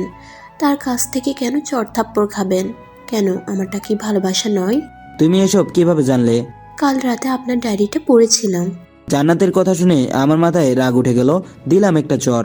আর কখনো অনুমতি ছাড়া কারো জিনিসে হাত দিবে না। আর তুমি কি মনে করছো তুমি একটু কান্না করলেই তোমাকে ভালোবাসি বলবো? কখনো না, ভুলে যাও আমাকে, আর সাথে মাটি চাপা দাও তোমার আমাকে নিয়ে দেখা স্বপ্নকে। ভালো থেকো। অনেকটা রাগ নিয়ে জান্নাতের রুম থেকে বের হয়ে আসতে যাব, তখনই শরীফ ভিতরে আসলো। চরের এত জোর ছিল যে শরীফ অন্য রুম থেকে চলে এলো। কি হয়েছে? অনেক কিছু হয়েছে, বাকিটা তোর বোনের থেকে শুনে নিস। চললাম। আমি বাসা থেকে বের হয়ে আসলাম, নিজের জিনিসগুলো সাথে নিলাম, তারপর একটা রিক্সা ডেকে উঠে পড়লাম। আমার পেছন পেছন শরীফও আসলো। কি হয়েছে? অন্তত ভাত খেয়ে যা। না, খাবো না, তুই চলে যা, আমার তোর কাছে আসাটাই ভুল হয়েছে। প্লিজ এভাবে বলিস না, জান্নাত হয়তো ভুল করেছে, আমি তোর কাছে ক্ষমা চাচ্ছি, প্লিজ ওকে ক্ষমা করে দে। আমি যাচ্ছি, তুই কি যাবি? তার মানে তুই ভাত খাবি না? এই মামা চলেন তো। ওকে, আমিও তোর সাথে যাব। তারপর শরীফ আমার সাথে রিক্সায় চেপে বসলো। রিক্সা চলতে লাগলো তার আপন গতিতে। আমি আর শরীফ রিক্সা নিয়ে স্টেশনে চলে আসলাম। তারপর আমি একটা গাড়িতে উঠলাম, শরীফকে বিদায় দিয়ে আরেকটা গাড়িতে উঠলাম। শরীফ বারবার জান্নাতের হয়ে ক্ষমা চাচ্ছে। আমি হা না কিছু না বলে চলে আসলাম। গাড়ি চলতে লাগলো আপন গতিতে। আমি একটা রেস্টুরেন্টে নেমে গেলাম। ভালো করে চারপাশে তাকিয়ে নাস্তা করলাম। তারপর ওয়াশরুমে গিয়ে ছদ্মবেশ ধারণ করলাম। তারপর ওয়াশরুম থেকে বের হয়ে রেস্টুরেন্টের বিল দিয়ে বাইরে এসে একটা মেসেজ করলাম। কিছুক্ষণ পর 5টা গাড়ি আসলো, সবগুলো একই কালারের। আমি গিয়ে একটাতে উঠে পড়লাম। গাড়ি চলতে লাগলো তার আপন গতিতে। প্রায় 20 মিনিট পর গাড়ি নামলো একটা খোলা আকাশের নিচে। সামনে একটি হেলিকপ্টার রাখা। স্যার, আপনার হেলিকপ্টার রেডি, প্লিজ আসুন স্যার। আমি গাড়ি থেকে নেমে হেলিকপ্টারে উঠলাম, উড়াল দিলাম আকাশপথে। কি ভাবছেন আপনারা বিমানের টিকিট কাটিয়ে এত কিছু করে তারপরও বিমানে করে কেন যায়নি? বিমান থেকে ধরা খেতে পারি, আর আমাকে এত সহজে কি দেশে থেকে বের হতে দিবে? তাই নিজস্ব হেলিকপ্টারে করে উড়াল দিলাম। 1 ঘন্টা হেলিকপ্টার চললো। হঠাৎ ফোনে একটা মেসেজ আসলো। দেশ ছেড়ে পালাতে পারেন, কিন্তু আপনাকে আমি ছাড়ছি না। কি ভাবছেন আপনি আমার ভালোবাসা মেনে না নিয়ে এত সহজেই আমার থেকে দূরে যাবেন? তা আমি কখনো হতে দিব না। যাই হোক, ভালোই করেছেন বিমানে না গিয়ে, কারণ জানতে পারলাম আজকে আপনি যে বিমানে যাবেন বলেছেন সেই বিমানটা খুব বেশি চেকিং চলতেছে। আপনি বিমানে গেলে ধরাও খেতে পারেন। সাবধানে যাবেন। পৌঁছে আমার নাম্বারে একটা ফোন দিবেন। I love you so much. আমি মেসেজটা দেখে যতটা অবাক হয়েছি তার থেকেও বেশি অবাক হয়েছি জান্নাত কিভাবে জানলো আমি বিমানে যাইনি। হ্যাঁ, এটা জান্নাতের মেসেজ ছিল। আমি যাওয়ার কথা সুইজারল্যান্ডে, কিন্তু আমি যাব আমেরিকায়। হেলিকপ্টার চলতে লাগলো, একটা সময় গিয়ে পৌঁছে গেলাম আমেরিকার মাটিতে। আমার আবার আমেরিকার ভিসা পাসপোর্ট সব আগে থেকে করা আছে, তাই তেমন কোনো সমস্যা হয়নি। আমি হেলিকপ্টার থেকে নেমে চলে গেলাম নিজের বাসায়। কি ভাবছেন আমেরিকাতেও নিজের বাসা? হ্যাঁ ভাই, নিজেরই বাসা। শুধু এখানে নয়, আরও বিভিন্ন দেশে আমার বাসা আছে। নিজের বাসায় গিয়ে ফ্রেশ হয়ে নিলাম, তারপর হালকা ঘুম দিলাম। একদম রাতে ঘুম ভাঙলো।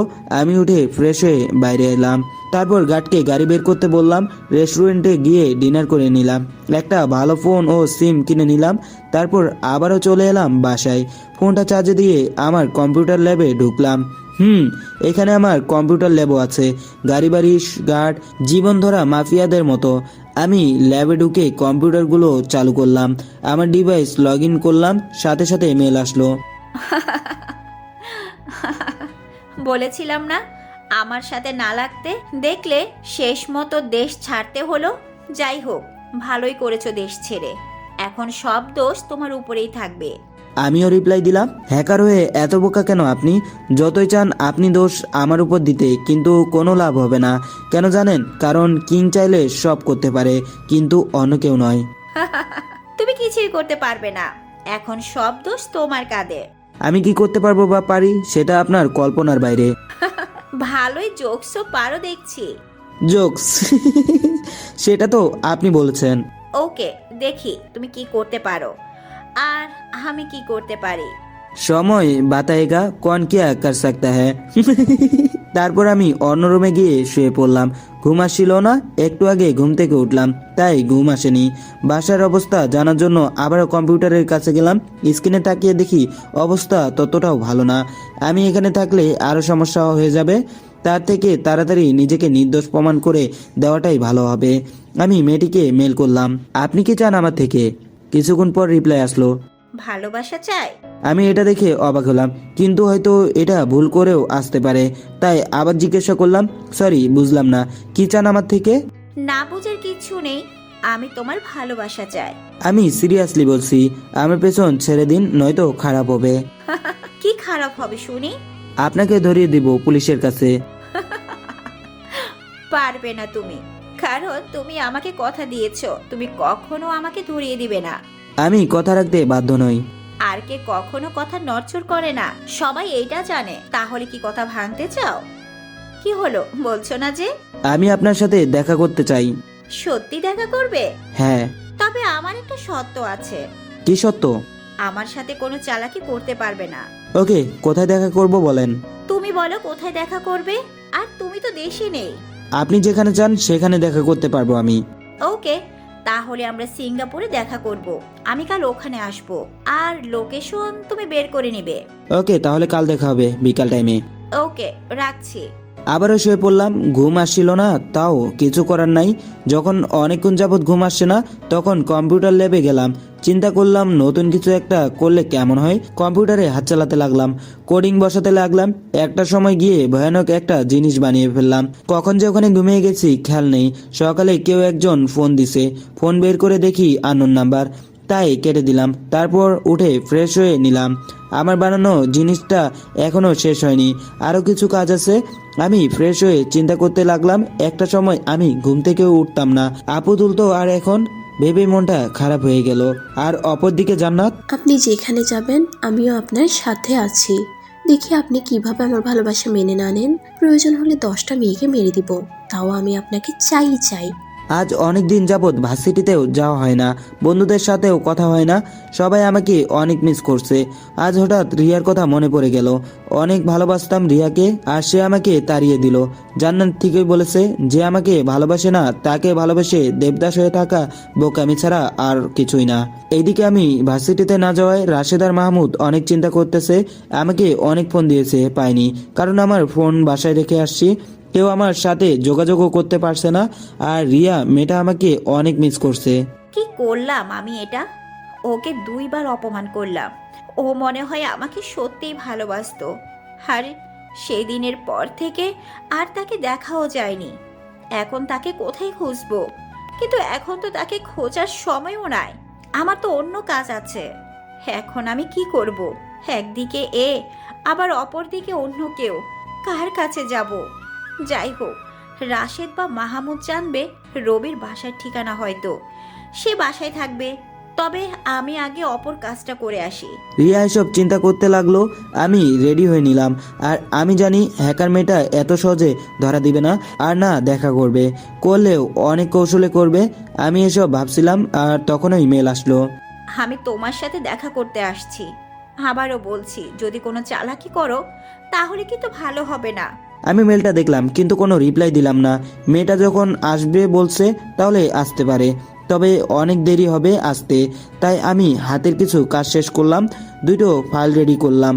প্রথম ফাইলটা হলো আর কে নির্দোষ, সে কোনো টাকা লুটপাট করেনি, এটা মেয়েটার সাজানো নাটক। আর দ্বিতীয় ফাইলটা হলো আমার বানানো সে যন্ত্রটা, যেটা আমার অবর্তমানে সব কিছু পরিচালনা করবে।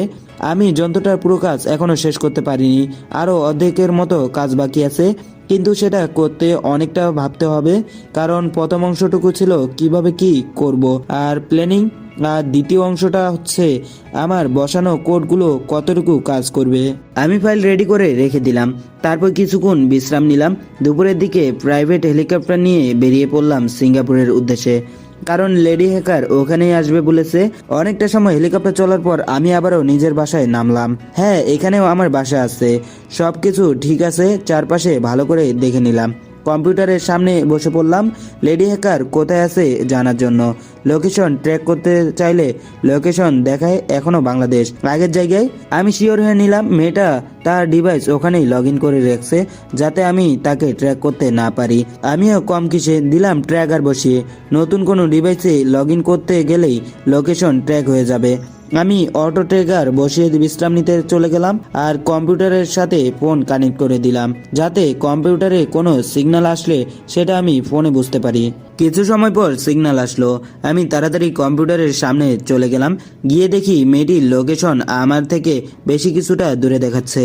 গাড়ি নিয়ে গেলে 1 ঘন্টার মতো লাগবে, আর হেলিকপ্টার নিয়ে গেলে 10 মিনিট। আমি মেয়েটাকে মেল করলাম, আমি আপনার লোকেশন ট্যাগ করেছি, এখন আপনি রেডি থাকেন, আমি আপনার কাছে আসছি। মেয়েটি উত্তরে কিছু বলল না। আমি চিন্তা করলাম মেয়েটা আবার কোনো চালাকি করছে না তো। আমিও কম কিসে দেখি মেয়েটা কি করতে পারে। আমি একজনকে একটা মেসেজ করলাম আর লোকেশন দিয়ে দিলাম। তারপর হেলিকপ্টার নিয়ে চলে গেলাম লোকেশনে। গিয়ে দেখি এটা একটা বড় বাসা, চারপাশ দেওয়ালে আবদ্ধ আর ক্যামেরা লাগানো।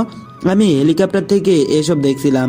তারপর মেল করলাম, আমি আপনার লোকেশনের মধ্যে চলে আসছি, আর আপনি এখন বাসার ভিতরে আছেন। আমি কি বাসার ভিতরে আসব নাকি আপনি বাইরে আসবেন? তুমি বাসায় চলে এসো। তারপর আমি বাসার ভিতরে চলে গেলাম, কিন্তু গিয়ে দেখি বাসা একদম ফাঁকা, কেউ নেই। টেবিলে একটা চিরকুট রাখা আছে, আর তাতে লেখা আছে, তুমি চালাকি করতেই পারো, তাই এই চিরকুটে লিখে দিলাম। কি করবে? বাসার পেছনের অংশে একটা গাড়ি রাখা আছে, তুমি সেটা নিয়ে চলে এসো। গাড়িতে জিপিএস লাগানো আছে, সেই অনুযায়ী তুমি চলে এসো। মনে রাখবে, তোমার সাথে আর কেউ আনবে না।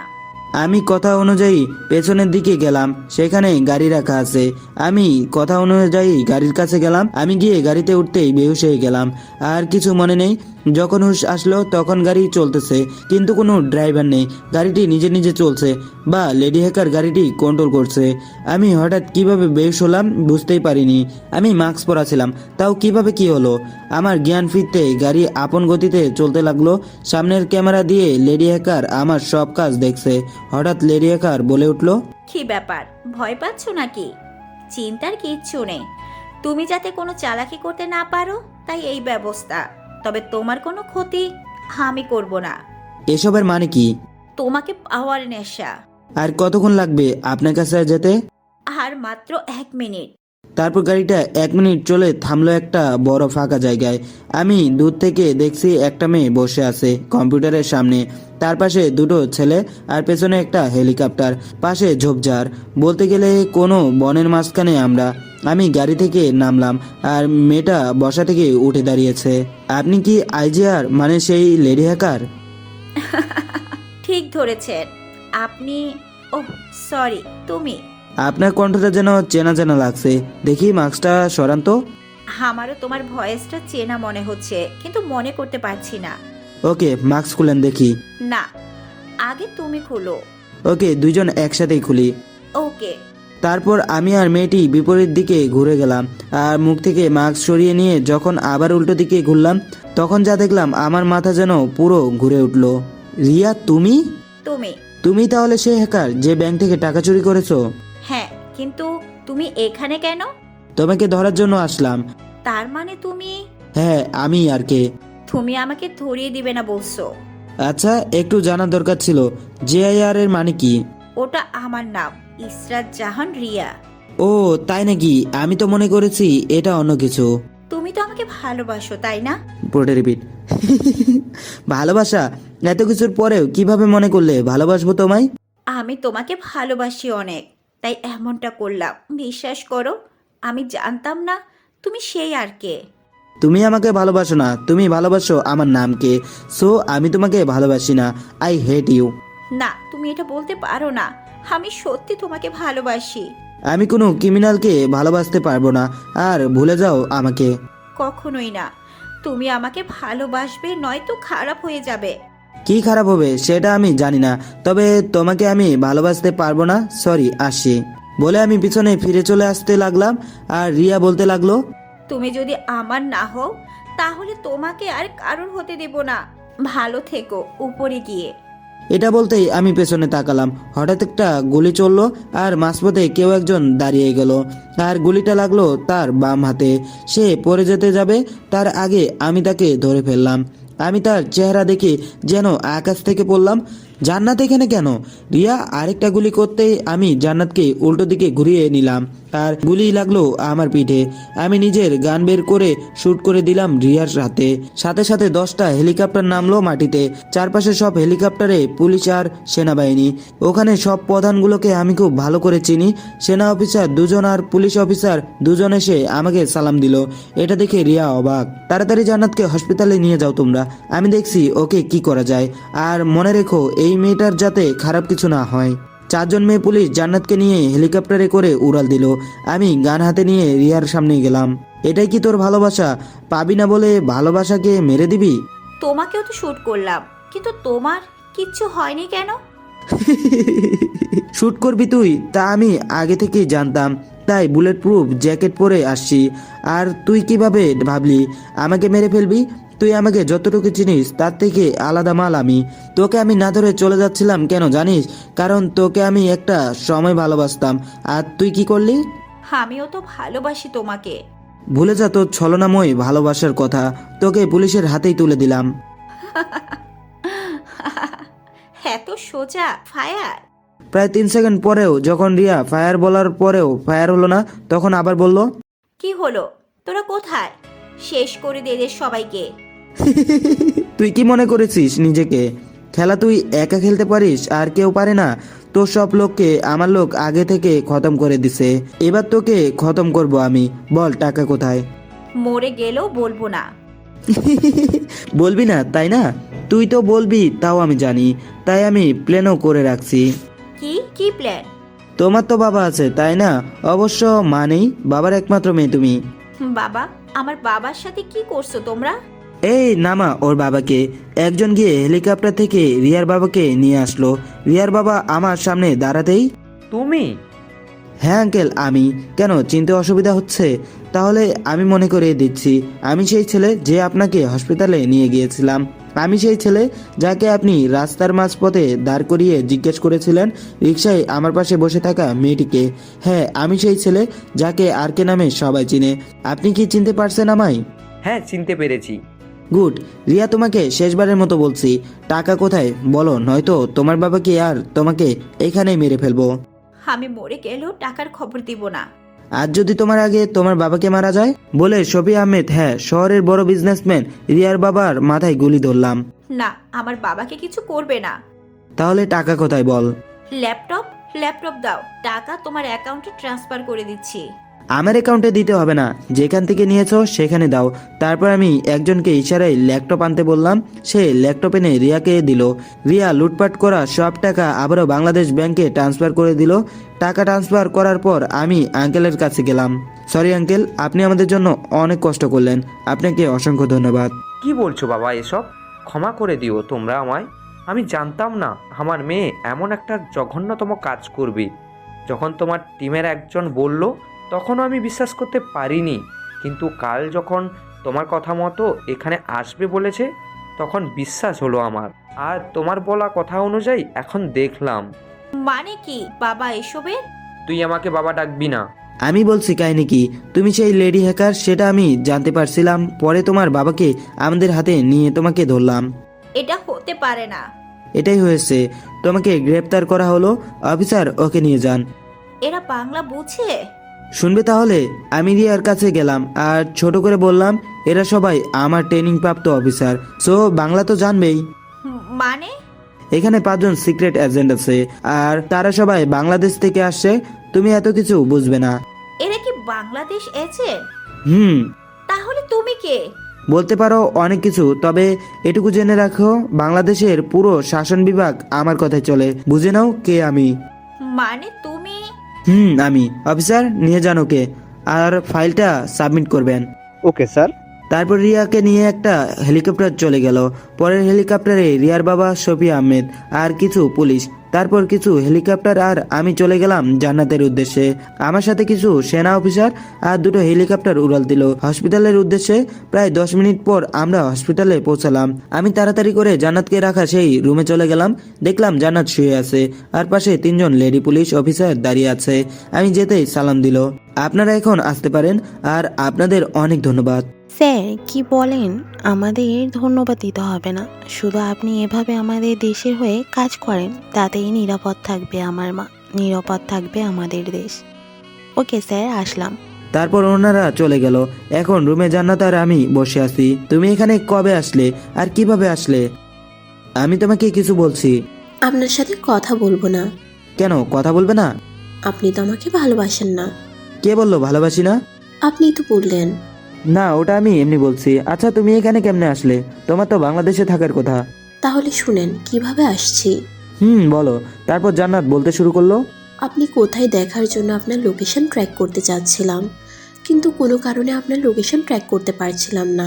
তখন আমি ডার্ক ওয়েবসাইটে ঢুকে পড়ি আর জানতে পারি আপনি সিঙ্গাপুরে আসছেন, আর এটাও জানতে পারি আপনাকে কেউ মেরে ফেলতে চায়, কিন্তু সে কে আমি জানি না। পরে অনেক কষ্ট করে জানলাম সে আর কেউ নয়, টাকা চুরি করা এই মেয়েটি। তারপর আমি জানতে পারলাম আপনাকে নিয়ে আসা হবে ওই খোলা জায়গায়, তাই আমি ওখানে আপনি আসার আগেই লুকিয়ে বসে পড়ি। আপনার বিপদ আছে এমনটা যখন আমি আন্দাজ করতে পারছিলাম, তখনই আমি বাংলাদেশ থেকে সিঙ্গাপুরে চলে আসি। আর যখন দেখলাম আপনি গাড়ি নিয়ে চলে আসছেন, তখন আমি অনেক ভয় পেয়েছিলাম, কিন্তু আপনি আসার পরে দেখলাম ওই মেয়েটার লোকগুলোকে আপনার পুলিশ আর সেনা অফিসারগুলো বন্দি করে ফেলছে, কিন্তু তাও আমি ভয় পাইছিলাম আপনার যদি কোনো ক্ষতি হয়। যখন আপনি কথা বলে চলে আসছিলেন, তখন মেয়েটা আপনাকে শ্যুট করার জন্য গান হাতে নিয়ে আপনার দিকে ধরলো। তারপর আমি আপনাকে বাঁচাতে সামনে চলে আসি, কিন্তু আমি জানতাম না আপনি আগে থেকে এসব জানতেন। জান্নাত এটুকু বলে থেমে গেল। তুমি কেন এসব করতে গেলে? ভালোবাসি তাই। ছেড়ে যাবে না তো? কখনো না। তাহলে বুকে এসো। জান্নাত আমাকে জড়িয়ে ধরলো আর তখনই একটা নার্স রুমে ঢুকে পড়লো। নার্সটা আমাদের কাহিনী দেখে অনেকটা লজ্জা পেল, সাথে আমি আর জান্নাতও। আমরা একে অপরকে তাড়াতাড়ি ছেড়ে দিলাম আর আমি নার্সকে উদ্দেশ্য করে বললাম, আসার আর সময় পাননি, শালি বাংলা বুঝে না, বলবে বা কি? তারপর জান্নাতকে চেক করে বলল, she is okay now, you can take care home. Thank you very much. Welcome. তারপর ডাক্তার চলে গেল। তুমি এত পাগলামি করতে কেন গেলে? ভালোবাসার জন্য। তাই না? তারপর কিছুদিন সিঙ্গাপুরে ঘুরলাম জান্নাতকে নিয়ে। 10 দিন ঘুরে বাসায় চলে এলাম। জান্নাতকে তার বাসায় দিয়ে এলাম। আমি বাসায় গিয়ে দেখি অবস্থা খারাপ। আপু আর মা অনেকটা মনমরা হয়ে গেছে। পরে তাদেরকে স্বাভাবিক লাইফে আনতে পারলাম। প্রায় 1 মাস পর আজ আমার বিয়ে। জান্নাতের সাথেই হচ্ছে। মেহেদি রাত শেষ, আজ বাসর রাত। আমি ছাদে দাঁড়িয়ে আছি, জান্নাত রুমে বসে আছে। আমি রাশেদ মাহমুদ ছাদে বসে আড্ডা দিচ্ছিলাম। তখন আপু এসে ঝাড়ি দিয়ে বাসর ঘরে পাঠিয়ে দিল। আমি বাসর ঘরের সামনে দাঁড়িয়ে আছি, খুব ভয় করছে ভিতরে যেতে।